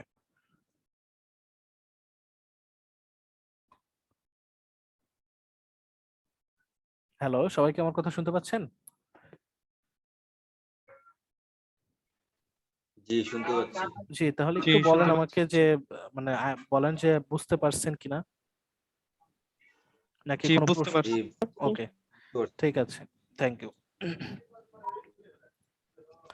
আচ্ছা, এরপর আমরা চলে যাব হচ্ছে আজকের মেইন টপিক। বা প্র্যাকটিক্যাল একটু কাজে, সেটা হচ্ছে গুগল ডক। এই জায়গাটা চলে যাবো, যে গুগল ডকস এর কিছু ডিটেল বেসিক জানবো। এখানে যদিও গুগল ডকস এর বেসিকটা বলা আছে, কিন্তু গুগল ডকের প্রত্যেকটা টুলস সম্পর্কে আমরা ঘাটাঘাটি করব এবং জানবো যে কোন টুলস এর কাজ কি। ওকে, এখন অনেকের প্রশ্ন হইতে পারে যে এটা তো আমরা জানি, সেক্ষেত্রে আবার কেন শিখবো। বিষয়টা হচ্ছে এখানে ক্লাসে আছেন 18 জন, 18 জনের ভিতরে দেখা যাচ্ছে 9 জন জানে, বাকি 9 জন জানে না। সেক্ষেত্রে ওই 9 জনকে আপনি কিভাবে শিখাবেন? তাই না? এটা যেহেতু একটা বেসিক কোর্স, সেই ক্ষেত্রে আপনাকে এই বেসিক থেকে আস্তে আস্তে আগাইতে হবে। এরকম না যে হুট করে আমি একটা প্র্যাকটিক্যাল কাজ এখানে করা শুরু করে দিলাম, তাহলে অনেকে বলবে যে এই অপশনটা কিভাবে আনছেন, এই কাজটা কিভাবে করছেন। বা দেখা যাচ্ছে আমি যদি একটা টেবিল নিই, তাহলে বলবে টেবিলটা কিভাবে নিছেন, টেবিলের কালার কিভাবে করছেন। অনেক প্রশ্ন আসতেই পারে, স্বাভাবিক। যারা জানেন না তাদের প্রশ্ন আসতেই পারে, এই জন্য আমাদেরকে এই টুকিটাকি বেসিক থেকে শুরু করতে হবে। এই জন্য আমি বলবো যারা জানেন এই কাজগুলো, তারা মানে এই গুগল ডকটা যারা জানেন অন্তত, তারা ক্লাস আর কন্টিনিউ না করলেও চলবে আজকের মতো। ওকে, যারা জানেন না তারা অবভিয়াসলি কন্টিনিউ করবেন, কারণ কারণ পরবর্তীতে আমাদের এইগুলো করতে হবে। অর্থাৎ এই এই সফটওয়্যারের ভেতরে আমাদের কাজগুলো করতে হবে। আচ্ছা, প্রথমে আমরা যেটা দেখবো সেটা হচ্ছে এটা কিভাবে ওপেন করতে হয়। ওকে, এটা আপনি দুইটা সিস্টেম ওপেন করতে হবে। প্রথমে তো আপনাকে গুগল অ্যাকাউন্টটা লগ ইন করতে হবে আপনার এই গুগলের ভেতরেই। আপনি করবেন কি, জিমেইল বা গুগল লিখে সার্চ করেন। আমি জিমেইল লিখে সার্চ করতেছি। জিমেইল লিখে সার্চ করার পরে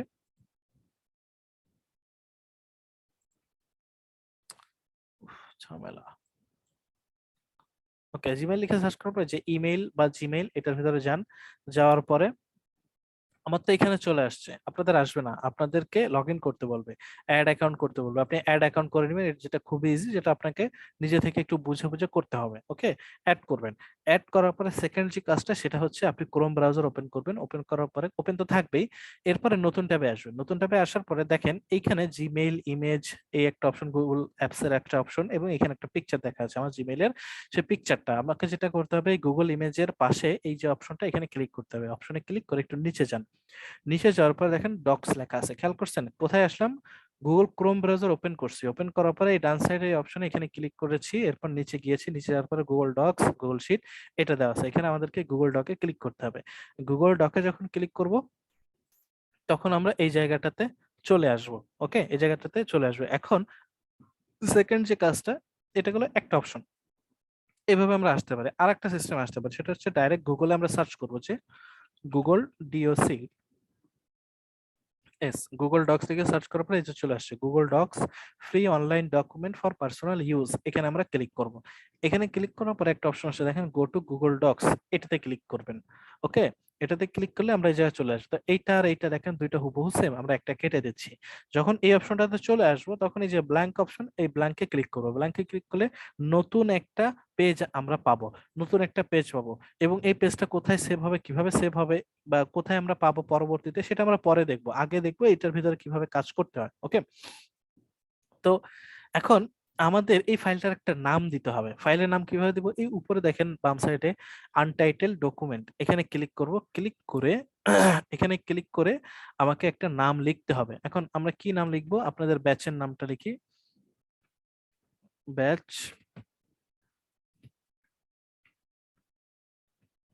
ওকে, লিখে বাম পাশে যে কোনো এক জায়গায় ক্লিক করেন, মানে নর্মালি একটা ক্লিক করলেই দেখবেন যেটা হয়ে গেছে নাম। এখন এই নামটা আপনি দুইভাবে সিলেক্ট করতে পারেন। এই ফাইল অপশনে যান, যাওয়ার পরে একদম নিচে যান। নিচে যাওয়ার পরে এই দেখেন রিনেম লেখা আছে, রিনেমে ক্লিক করেন, আবার চলে আসছে। ওকে, মানে আপনি নামটা দুইভাবে সিলেক্ট করতে পারবেন, মানে নামটা দুইভাবে ঠিক করতে পারবেন।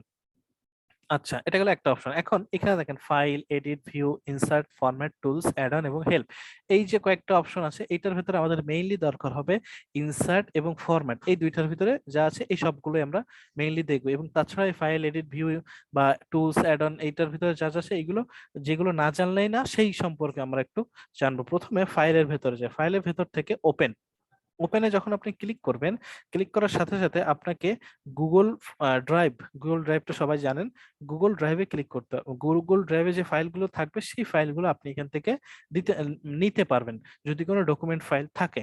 এবং আপনি যদি এই আপলোডে ক্লিক করেন, দেখেন select A file from your device, মানে আমার অফলাইনে বা কম্পিউটারে মাইক্রোসফট ওয়ার্ডের যদি কোনো ফাইল থাকে, সেই ফাইলটা এক্স্যাক্টলি সেই ফাইলটা আমরা এখানে আনতে পারবো। ওকে, যেটা আমরা পরে আনবো, আমাদের আপাতত দরকার নেই।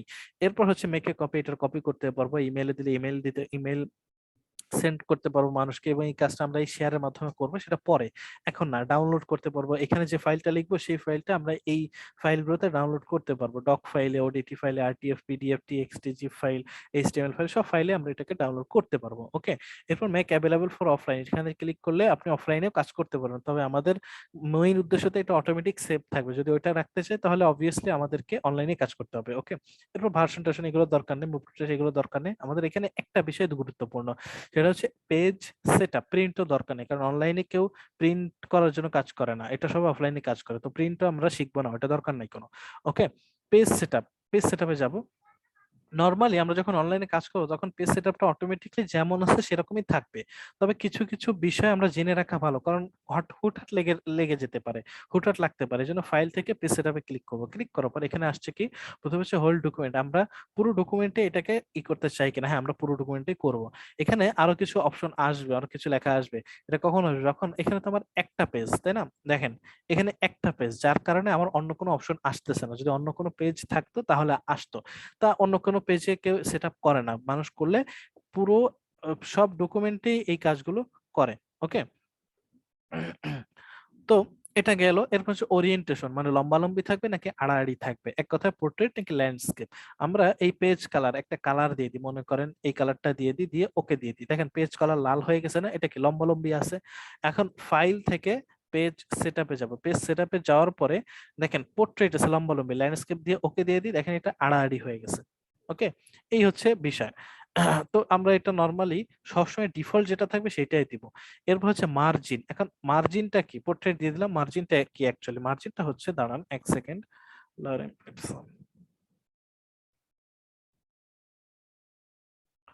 ওকে,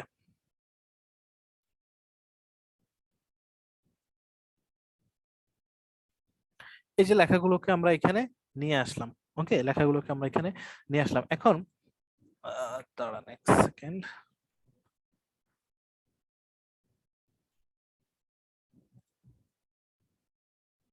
ওকে, লেখাগুলোকে এই যে আমরা নিয়ে আসলাম।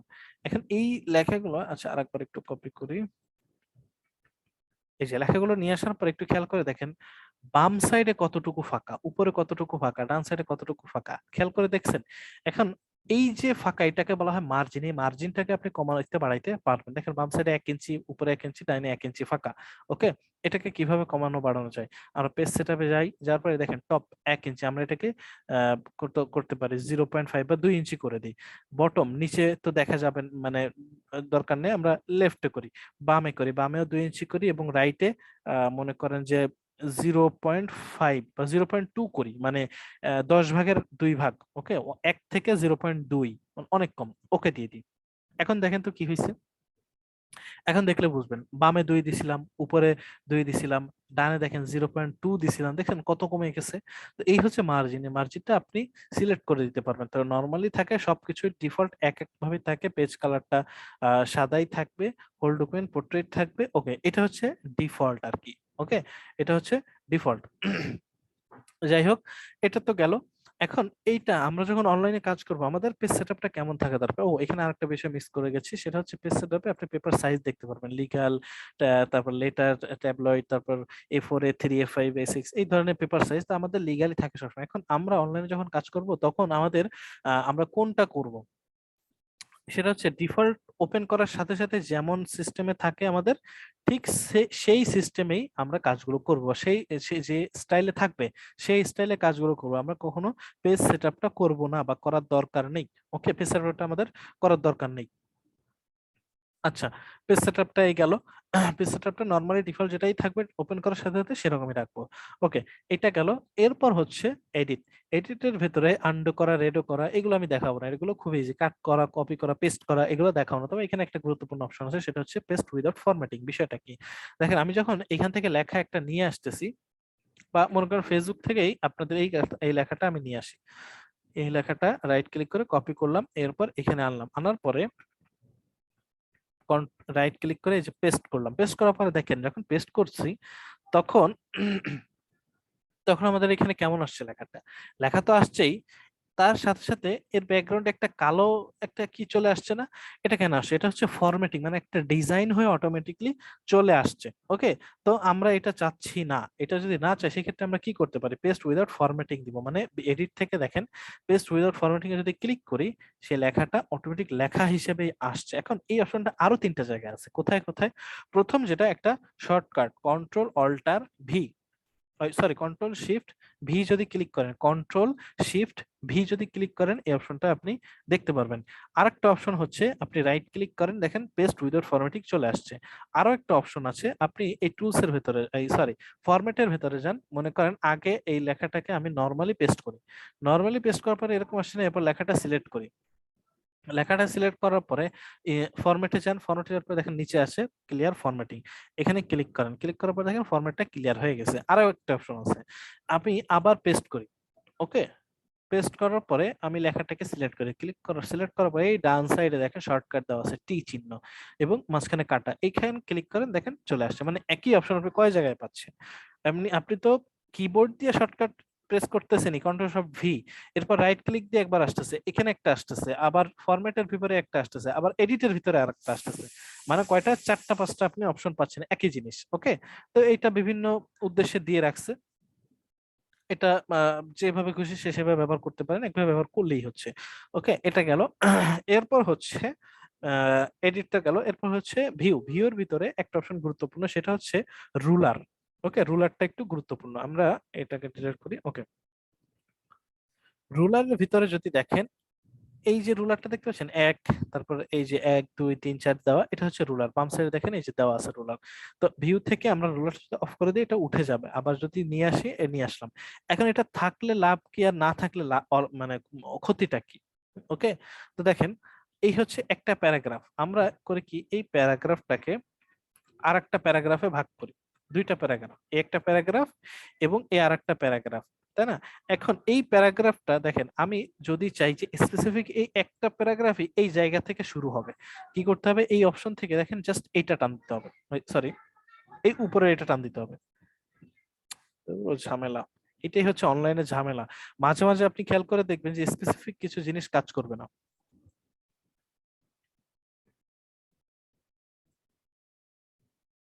ওকে, এটা ধরে টান দিই, এই দেখেন এখন আবার কাজ করতেছে। ওকে, জাস্ট এই প্যারাগ্রাফটা যদি টান দিয়েছেন, নিচের এই যে অ্যারো চিহ্ন, যেটা এই অ্যারো চিহ্নটা ধরে আপনি জাস্ট প্যারাগ্রাফে মাউসের পয়েন্টারটা রাখেন, সেটা এই লাইনে রাখেন, এই লাইনে রাখেন, কোনো এফেক্ট না, আপনি জাস্ট ধরে টান দেন, এই প্যারাগ্রাফটা ধরে ছোট বড় হবে। ওকে, এবং যদি একটা লাইন, জাস্ট একটা লাইন আপনি ছোট বড় করতে চান, দেন এই উপরে যে বারটা আছে এটা ধরে টান দিবেন। মনে করেন আমি 3rd লাইনটা ছোট করতে চাই, এটা ধরে টান দিলাম, দেখেন 3 নম্বর লাইন ছোট হয়েছে ঠিকই, মানে এটা তো বোঝা যাচ্ছে না, ছোট হইলে তো প্রথম লাইনের এটা চলে আসবে, এই জন্য এরকম হচ্ছে। দাঁড়ান, এটা বোঝানোর একটা উপায় আমি দেখাই দিই। ওকে, এরপর এই লাইনটা ধরে আমি টান দিই হালকা, এই দেখেন স্পেসিফিক এটা চলে আসতেছে। আবার যদি এটা আমি এই সাইডে টান দিই, দেখেন স্পেসিফিক একটা লাইনই আসতেছে, একটু আগে ওই সব ধরে আসতেছিল কারণ সবটা একসাথে লেখা ছিল এই জন্য আর কি। ওকে, তো এই হচ্ছে বিষয়, এই দুটার কাজ হচ্ছে এই। তো আমি আবার আগের মতো করে দিই। এখন প্রশ্ন হচ্ছে এই যে আগের মতো করতেছে এটা কিভাবে? কন্ট্রোল জেড প্রেস করেন, আগের মতো চলে আসবে। আবার কন্ট্রোল ওয়াই প্রেস করেন, আবার পুনরায় যে কাজটা করছিলাম সেখানে চলে যাবে। ওকে, আমরা কন্ট্রোল জেড প্রেস করে জায়গার মতো চলে আসলাম। এই শর্টকাটটা কোথায় দেখবেন? আপনি এডিটের ভিতরে যান, দেখেন আন্ডো রেডো, আমরা আন্ডো করে কন্ট্রোল জেড দিয়ে করছি এই কাজটা। ওকে, সুতরাং এই টুকিটাকি যে কাজগুলো, এই কাজগুলো আপনাকে আগে থেকে জানতে হবে।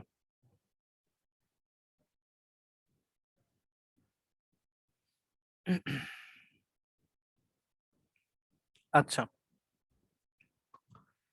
তো এটা গেল। এরপর হচ্ছে ভিউ তো গেল, ভিউয়ের ভেতর থেকে ইনসার্ট এবং টুল। আমরা ইনসার্টে যে কাজগুলো করব সেই কাজগুলোর এডিটিং করব ফরম্যাট অপশন থেকে। ওকে, ইনসার্টের ভিতরে বেশ কিছু কাজ আছে, যেমন ইমেজ আনা। ইমেজ আনার পরে এই ইমেজের যে কাজগুলো, ইমেজের কাজটা তো আলাদাভাবে করতে হবে, কিন্তু টেবিলের ভিতরে যে কাজগুলো, ডিজাইন গুলো, এটা ফরম্যাট থেকে করা যাবে। তারপর এই যে লাইন টাইন আছে, ওয়াটারমার্ক, এটা নতুন আসছে, দেখলে বুঝতে পারবেন। ওয়াটারমার্ক হচ্ছে পিকচারে বা এই যদি ইসের ভিতরে আপনি ওয়াটারমার্ক দিতে পারেন, আগে এই অপশনটা ছিল না। ওকে, একটা পেজের ভিতরে ওয়াটারমার্ক কিভাবে দিতে হয় এটা আগে ছিল না, কিন্তু বর্তমানে আসছে। তো আমি সবকিছু ডিলিট করে দিই। ডিলিট করে প্রথমে যে অপশন ইনসার্টের ভিতরে ইমেজটা আনি। এখন ইমেজ কিভাবে আনা যায়? কয়টা মাধ্যম থেকে? কয়েকটা মাধ্যম থেকে, কম্পিউটার, ওয়েবসাইট থেকে, ড্রাইভ থেকে, ফটোস থেকে, ইউআরএল থেকে, ক্যামেরা থেকে। তো আমরা একটা মাধ্যম থেকে আনবো, কম্পিউটার থেকে। কম্পিউটার এখানে ক্লিক করি, কম্পিউটারটা চলে আসছে। ওকে, এখন এটা যদি সিলেক্ট করি, এই পিকচারটা নিয়ে আসি, আমরা ওপেন করি, পিকচারটা চলে আসবে। এখন দেখেন, পিকচারটা আমি চাইলে ছোট বড় করতে পারবো। এখানে যে মানে পিকচারে যখন ক্লিক করব, বাইরে ক্লিক করে এখন পিকচারে ক্লিক করে এই পিকচারটা আমরা ছোট বড় করতে পারবো চাইলে। ছোট বড় করতে পারবো, ঘুরাইতে পারবো, যা কিছু করতে পারবো। কিন্তু একটা কাজ করতে পারবো, সেটা হচ্ছে পিকচারটা মনে করেন আমার ডাইনে দরকার, কিন্তু আছে এই দেখেন আমি নাড়াচ্ছি, নড়তেছে না। আমি যাই করি না কেন, কোনো কাজ হচ্ছে না। এখন পিকচারটা আমার এইখানে না থেকে আমি মনে করেন আমার ইচ্ছা মতো একটা জায়গায় বসাইতে চাই, সেটা আমি কিভাবে করব, তাই না? সেটা করার জন্য যেটা করতে হবে, এই পিকচারটাকে আমাকে একটু এডিট করতে হবে। এডিটটা কিভাবে করব? সেটা হচ্ছে এই নিচে মানে পিকচারে যখন ক্লিক করব এই অপশনগুলো তখন দেখা যাবে। দেখেন, পিকচারে ক্লিক করা নয়, অপশন দেখতে পাচ্ছি না। পিকচারে ক্লিক করি, অপশনগুলো দেখা যাবে। যখন অপশনগুলো দেখা যাবে, এই যে থ্রি ডট ইমেজ অপশন, এখানে ক্লিক করব। এখানে ক্লিক করার পরে দেখেন অল ইমেজ অপশন, এখানে ক্লিক করেন। ক্লিক করলে ডান সাইডে একটা অপশন ওপেন হবে, পাঁচটা অপশন ওপেন হবে। এই পাঁচটা অপশন থেকে টেক্সট র্যাপিং, এখানে ক্লিক করেন। এখানে ক্লিক করার পরে দেখেন 2 নম্বর অপশন আছে র্যাপ টেক্সট, এখানে ক্লিক করি। দ্যাটস ইট, আমার কাজ শেষ। কি করলাম? পিকচারটা ক্লিক করলাম, এই থ্রি ডটে গেলাম, অল ইমেজ অপশনে গেলাম, এরপর এই টেক্সট র্যাপিং অপশন ওপেন করলাম, এরপর 2 নম্বর অপশনটা দিলাম র্যাপ টেক্সট, এখানে ক্লিক করলাম। ক্লিক করার পরে কাজ শেষ। এখন আমি পিকচারটা যেখানে টানি না কেন সেখানে যাবে। দেখতেছেন, যেখানে নিচ্ছে না কেন সেখানেই যাচ্ছে। এই অপশনটা খুব গুরুত্বপূর্ণ একটা অপশন। এবং এই পিকচার অল ইমেজ অপশনে যদি যান, আপনি সাইজ, রোটেশন এখান থেকে আপনি পয়েন্ট দিয়ে দিয়ে ঠিকঠাক করতে পারবেন, বা দেখা যাচ্ছে যে আপনি পজিশন ঠিক করতে পারবেন, রিকালার করতে পারবেন, অ্যাডজাস্টমেন্ট করতে পারবেন। বেশ কিছু কাজ আপনি এখান থেকে করতে পারবেন। তো এটা হচ্ছে পিকচারের বিষয়। পিকচার নিয়ে আর আপাতত আর কোনো দরকার, আর কোনো কাজ নাই আমাদের। আচ্ছা, পিকচার গেল। এরপর হচ্ছে টেবিল। টেবিল নেওয়া যাবে এখান থেকে। আপনি এই যে মাউসের পয়েন্টটা নিয়ে যে টানতেছি না, এই টানাটাকে বলা হয় হোভার করা, HOVER, হোভার করা।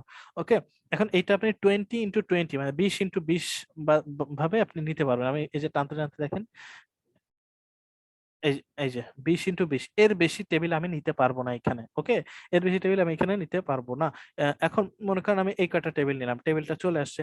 এখন এই টেবিল গুলোকে যদি আপনি টুকিটাকি এডিট করতে চান, যদিও আমাদের এই ডকের ভেতরে টেবিলের কোনো কাজ থাকে না, তারপরেও জানা থাকলে ভালো, কারণ বলা তো যায় না হুটহাট কখন চলে আসলো।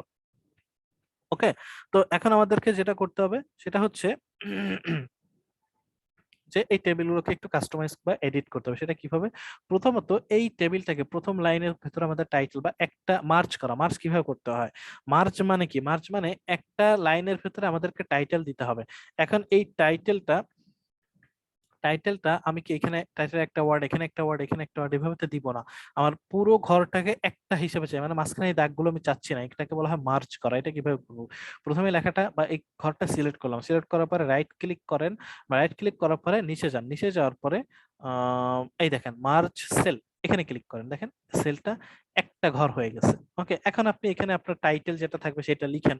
ওকে, টাইটেলটা লিখলে হয়ে যাচ্ছে। এখন একটু যদি কালার টালার করার প্রয়োজন হয়, আপনি ঘরটা সিলেক্ট করেন, এরকম একটু টান দেন, ঘরটা সিলেক্ট করার পরে এইখানে এই যে থ্রি ডটে ক্লিক করার পর দেখেন ব্যাকগ্রাউন্ড কালার একটা কালার দিয়ে দেন, একটা ফোরগ্রাউন্ড কালার একটা কালার দিয়ে দেন। ওকে, বিভিন্ন ধরনের কালার টালার আপনি এখানে দিয়ে দিতে পারেন। তো এই হচ্ছে বিষয়টা।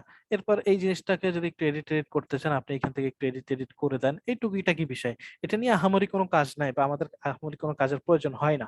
এখন এই ঘরগুলোকে যদি আপনি ছোট বড় করতে চান, এই যে মনে করেন এখানে এই যে ধরে টান দিলাম, ছোট বড় হয়ে গেল। স্পেসিফিকলি এই যে ধরে টান দিলাম, ছোট বড় হয়ে গেল। ওকে, এই হচ্ছে বিষয়। তো আমাদের অ্যাকচুয়ালি ঘরগুলোর কাজ এখানে তেমন একটা নাই, আমাদের দরকারও পড়ে না। আমাদের যে কাজগুলো দরকার হয় অ্যাকচুয়ালি এই কাজগুলো আমাদের এক্সেল শিটে হচ্ছে এই কাজ মেইনলি। ওকে, এখন ইনসার্টের ভেতরে ড্রয়িংটা দরকার হবে না আমাদের। এটা হচ্ছে আর্ট টার্ট এগুলো ব্যাপার। চার্টও দরকার হবে না, হরাইজন্টাল লাইন দরকার নাই, ডেটটাও দরকার নাই, ফুটনোট দরকার নাই, টেমপ্লেটও দরকার হবে না। যা দরকার হবে শুধুমাত্র সেইগুলোই আমরা দেখব। এখানে চার্টটা অ্যাকচুয়ালি কিসের? চার্টটা হচ্ছে মূলত এক্সেল শিটে কোনো হিসাব নিকাশ করলে সেইখানে আমাদের চার্টটা দরকার হবে, ওইখানে আমরা দেখবো, এখানে দরকার পড়বে না আমাদের। এখানে ডেটটা একটু গুরুত্বপূর্ণ বিষয়, কিন্তু ডেটে একটু সমস্যা আছে। ডেটটা নতুন আনছে তারা, বেশি দিন হয় নাই। তো ডেটের সমস্যাটা কি?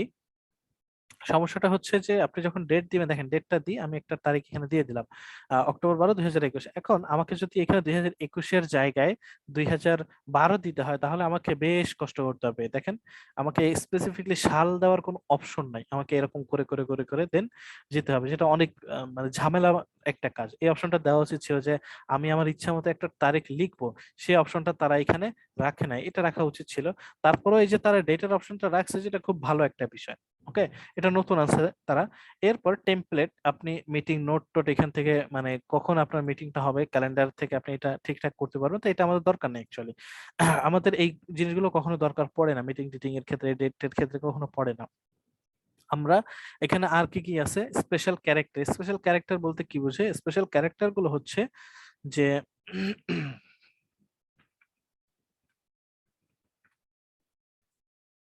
দেখেন আমি সিভিটা ওপেন করলাম, সিভির ভেতরে তো ভালো সিভি ওপেন করি।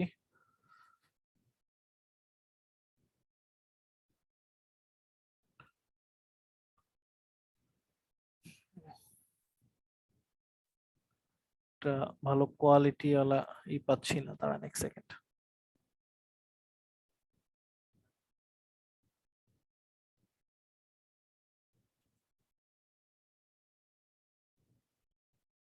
আচ্ছা, এটা খেয়াল করে দেখেন, এই যে ফোন নম্বর লেখা দেখতেছেন, ফোন নম্বর লেখার আগে একটা ফোনের চিহ্ন, এই যে একটা ইমেল অ্যাড্রেস বা জিমেল অ্যাড্রেস লেখার আগে একটা জিমেল একটা চিহ্ন, তারপর হোম বা বাসার ঠিকানা লেখার আগে একটা হোমের চিহ্ন, লিঙ্কডইন অ্যাড্রেস লেখার আগে লিঙ্কডইনের একটা লোগো দেওয়া, এই যে চিহ্নগুলো, এই চিহ্নগুলোকে বলা হয় মূলত স্পেশাল ক্যারেক্টার।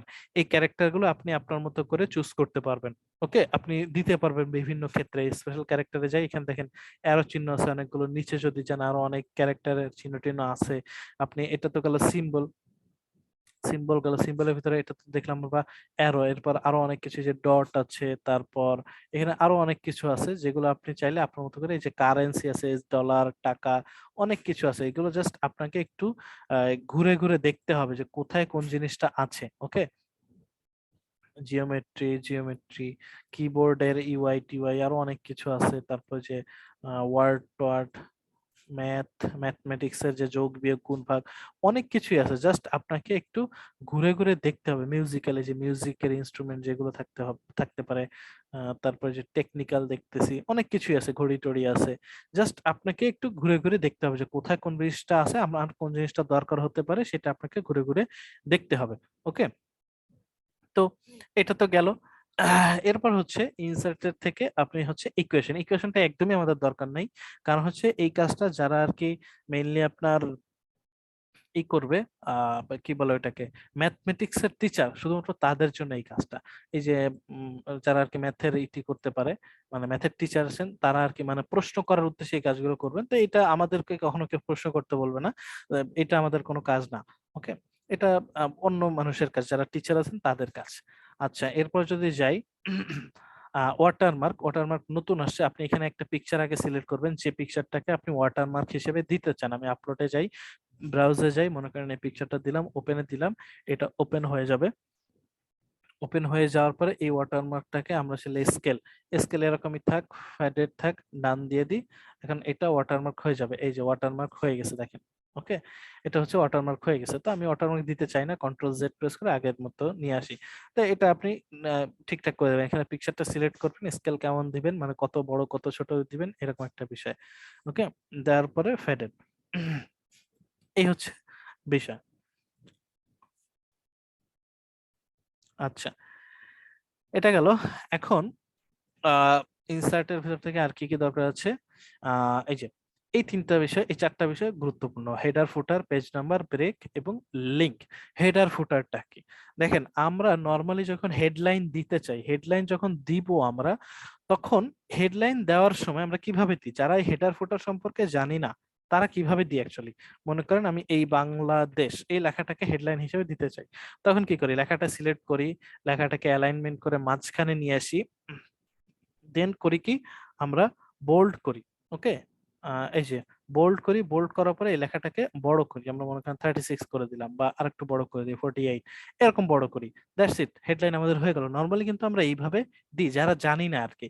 তো যারা জানি তারা কি করে, বা অ্যাকচুয়ালি নিয়মটা কি, অ্যাকচুয়ালি যারা জানে তাদের কথাটা ভিন্ন।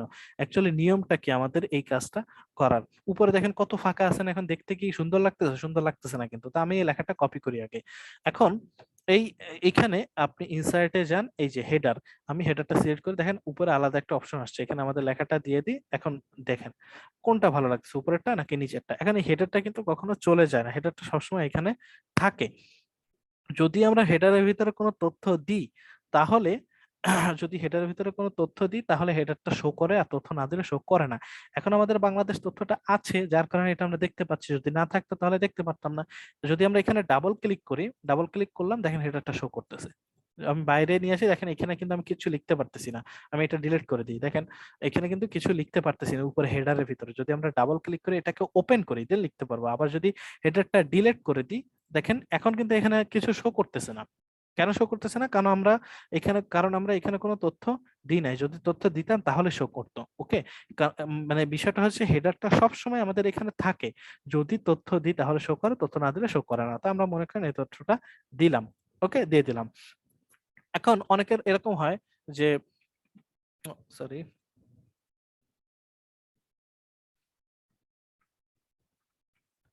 6টা পেজ আমরা নিলাম। ওকে, এখন 6টা পেজ নেওয়ার পরে আপনি একটু যদি খেয়াল করে দেখেন, প্রত্যেকটা পেজে বাংলাদেশ লেখাটা আসছে না?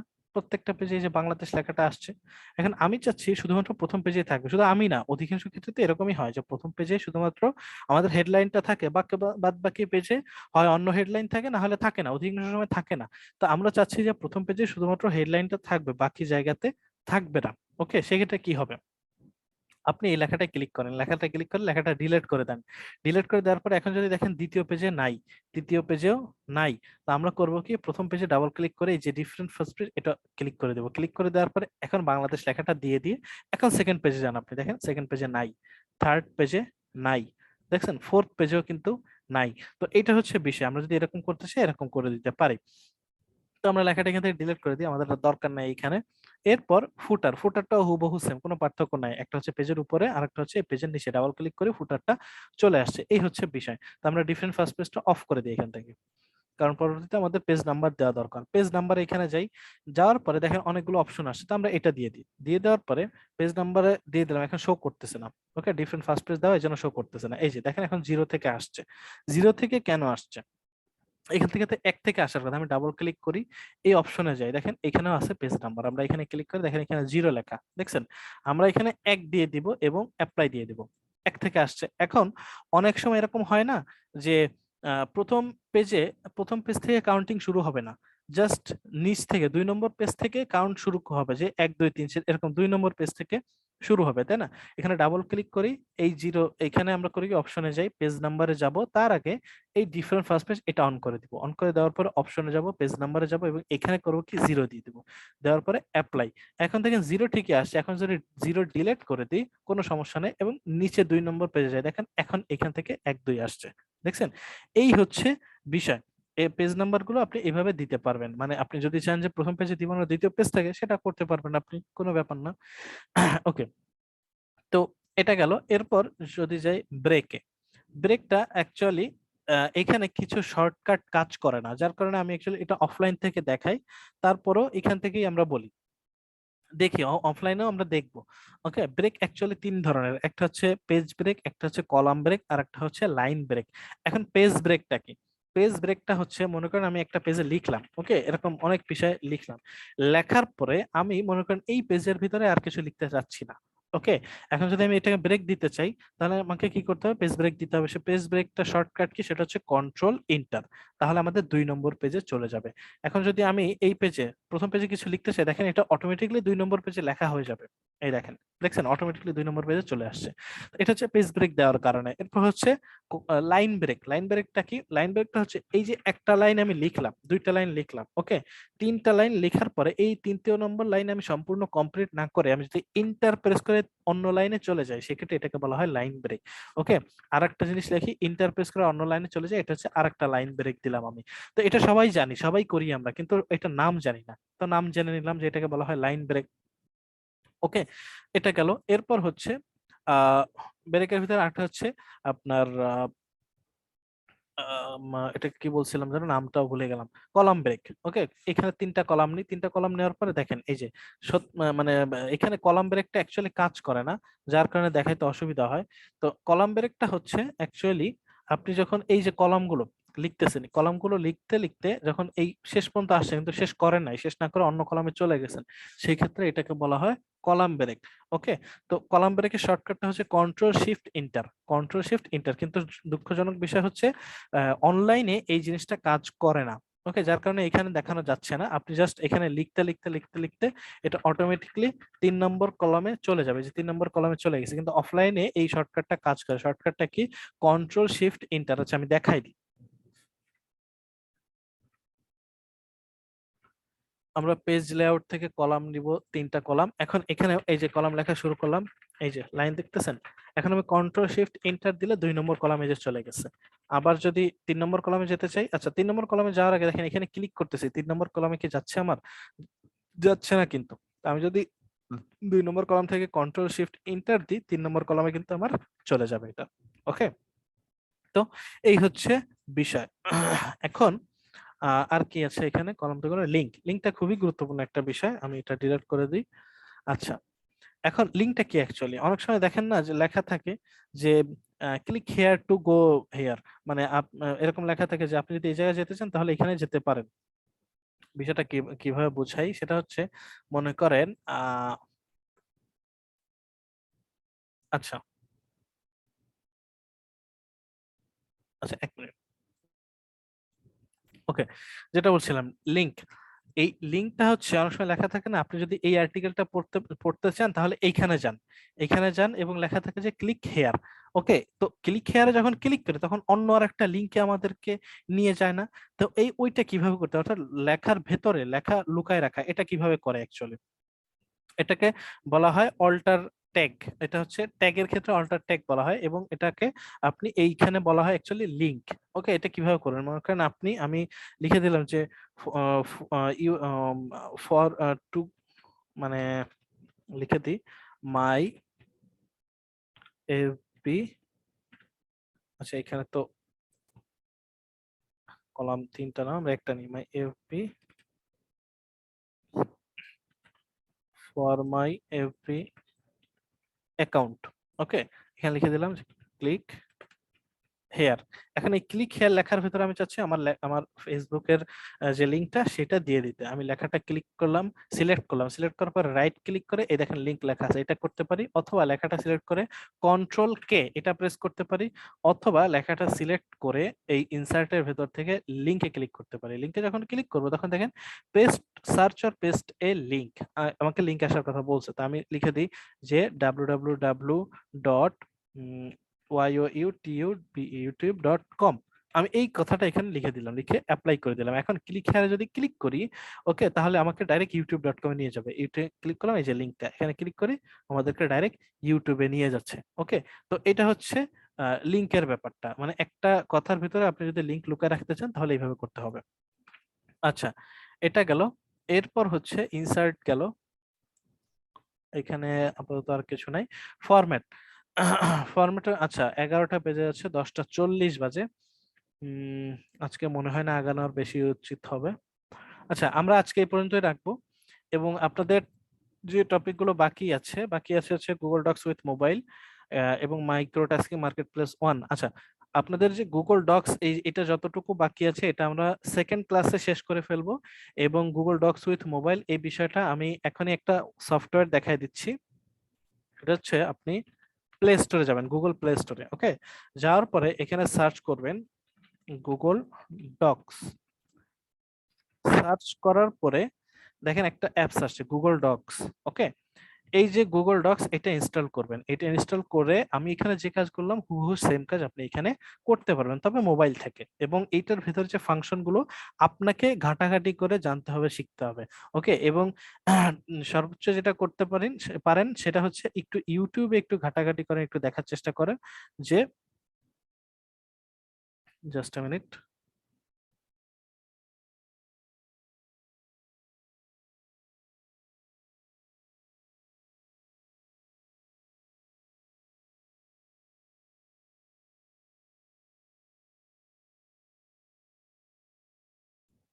ওকে, এগুলো একটা সফটওয়্যার।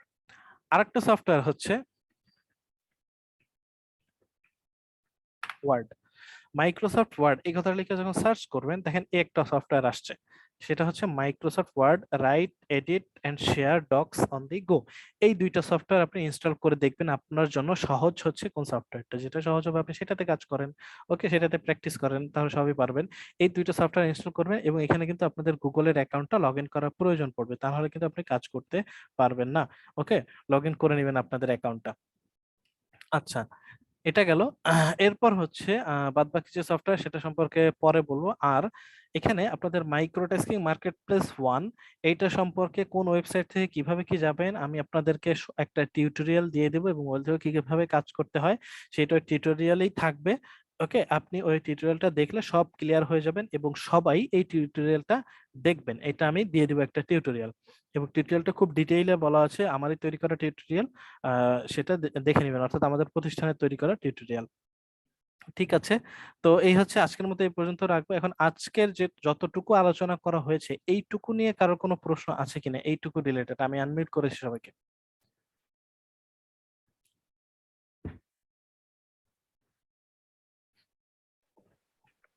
না স্যার। ওকে, না, আর কারো? কোশ্চেন নেই। ওকে,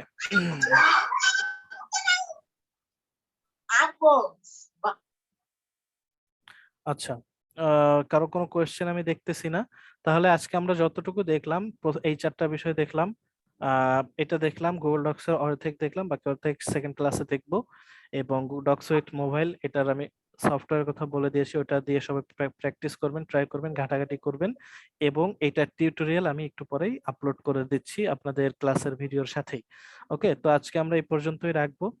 এবং আপনাদের বাসার কাজ থাকবে, বাসার কাজটা হচ্ছে যেটা করবেন, এই যতটুকু আলোচনা হয়েছে এইটুকু নিয়ে আপনি লেখালেখি করবেন, ইংলিশে লিখবেন যে আপনি যতটুকু বুঝছেন বা আমি যে বিষয়টা আলোচনা করেছি এই বিষয়টা নিয়ে একটা কন্টেন্ট লিখবেন। ওকে, আপনি যতটুকু বুঝছেন যে what is data entry work, এটা একটা প্রশ্ন রেখে এটা সম্পর্কে কি বুঝছেন, আমি যতটুকু আলোচনা করছি এইটুকু নিয়ে আপনি বাংলায় যেটা আছে এটাকে কনভার্ট করে ইংলিশে লিখবেন। আমি যেটা বলছি আমি তো বাংলায় বলছি, এই জিনিসটাকে কনভার্ট করে ইংলিশে লিখবেন, কারণ এই ধরনের অনেক কাজ আসবে আমাদের পরবর্তীতে, যে কন্টেন্ট রাইটিং, এবং সেটা কিভাবে করতে হয় এটা তো আমরা দেখবই। ওকে, তো কন্টেন্ট রাইটিংটা আগে থেকে প্র্যাকটিস করব আমরা কিভাবে, এই যতটুকু আলোচনা হয়েছে ততটুকু নিয়ে একটা কন্টেন্ট লিখবেন আপনারা, এবং লিখে সেটা কোনো একটা পোস্টে, ওকে, কোনো একটা পোস্টে দেখা যাচ্ছে এই ক্লাসের কমেন্টে আপনি কমেন্ট করে দিবেন লিঙ্কটা। ওকে, আচ্ছা, আমি একটু দেখাই দিচ্ছি লিংকটা কিভাবে কমেন্ট করবেন। আপনি গুগল ডকেই লিখবেন। ওকে, গুগল ডকে লিখে এখানে দেখেন শেয়ার অপশন আছে, শেয়ার অপশনে ক্লিক করবেন। ক্লিক করার পরে এই যে গেট লিংকে ক্লিক করেন, এই জায়গাটাতে ক্লিক করেন। ক্লিক করার পরে দুইটা অপশন, একটা হচ্ছে রেস্ট্রিক্টেড এবং একটা লিংকের অপশন। আপনি রেস্ট্রিক্টেড ক্লিক করে এনিওয়ান উইথ দ্য লিংক দিবেন। ওকে, এনিওয়ান উইথ দ্য লিংক দিয়ে দেওয়ার পরে এই কপি করবেন, এই কপি লিংকে ক্লিক করলে লিংকটা কপি হয়ে যাবে, দেন ডান, আপনার কাজ শেষ। এরপরে কমেন্টে এসে রাইট ক্লিক করে পেস্ট করে কমেন্টে আমাকে লিংকটা দিয়ে দেন, অথবা পার্সোনালি আমাকে মেসেঞ্জারে দিয়ে দেন, এই দুইটার একটা করে লিংকটা দেন আমাকে। ওকে, কাজটা করে দিয়ে দিবেন, এটা হচ্ছে আপনাদের হোমওয়ার্ক থাকবে। তো আজকের মতো আপাতত রেকর্ডিংটা এখানে শেষ করছি।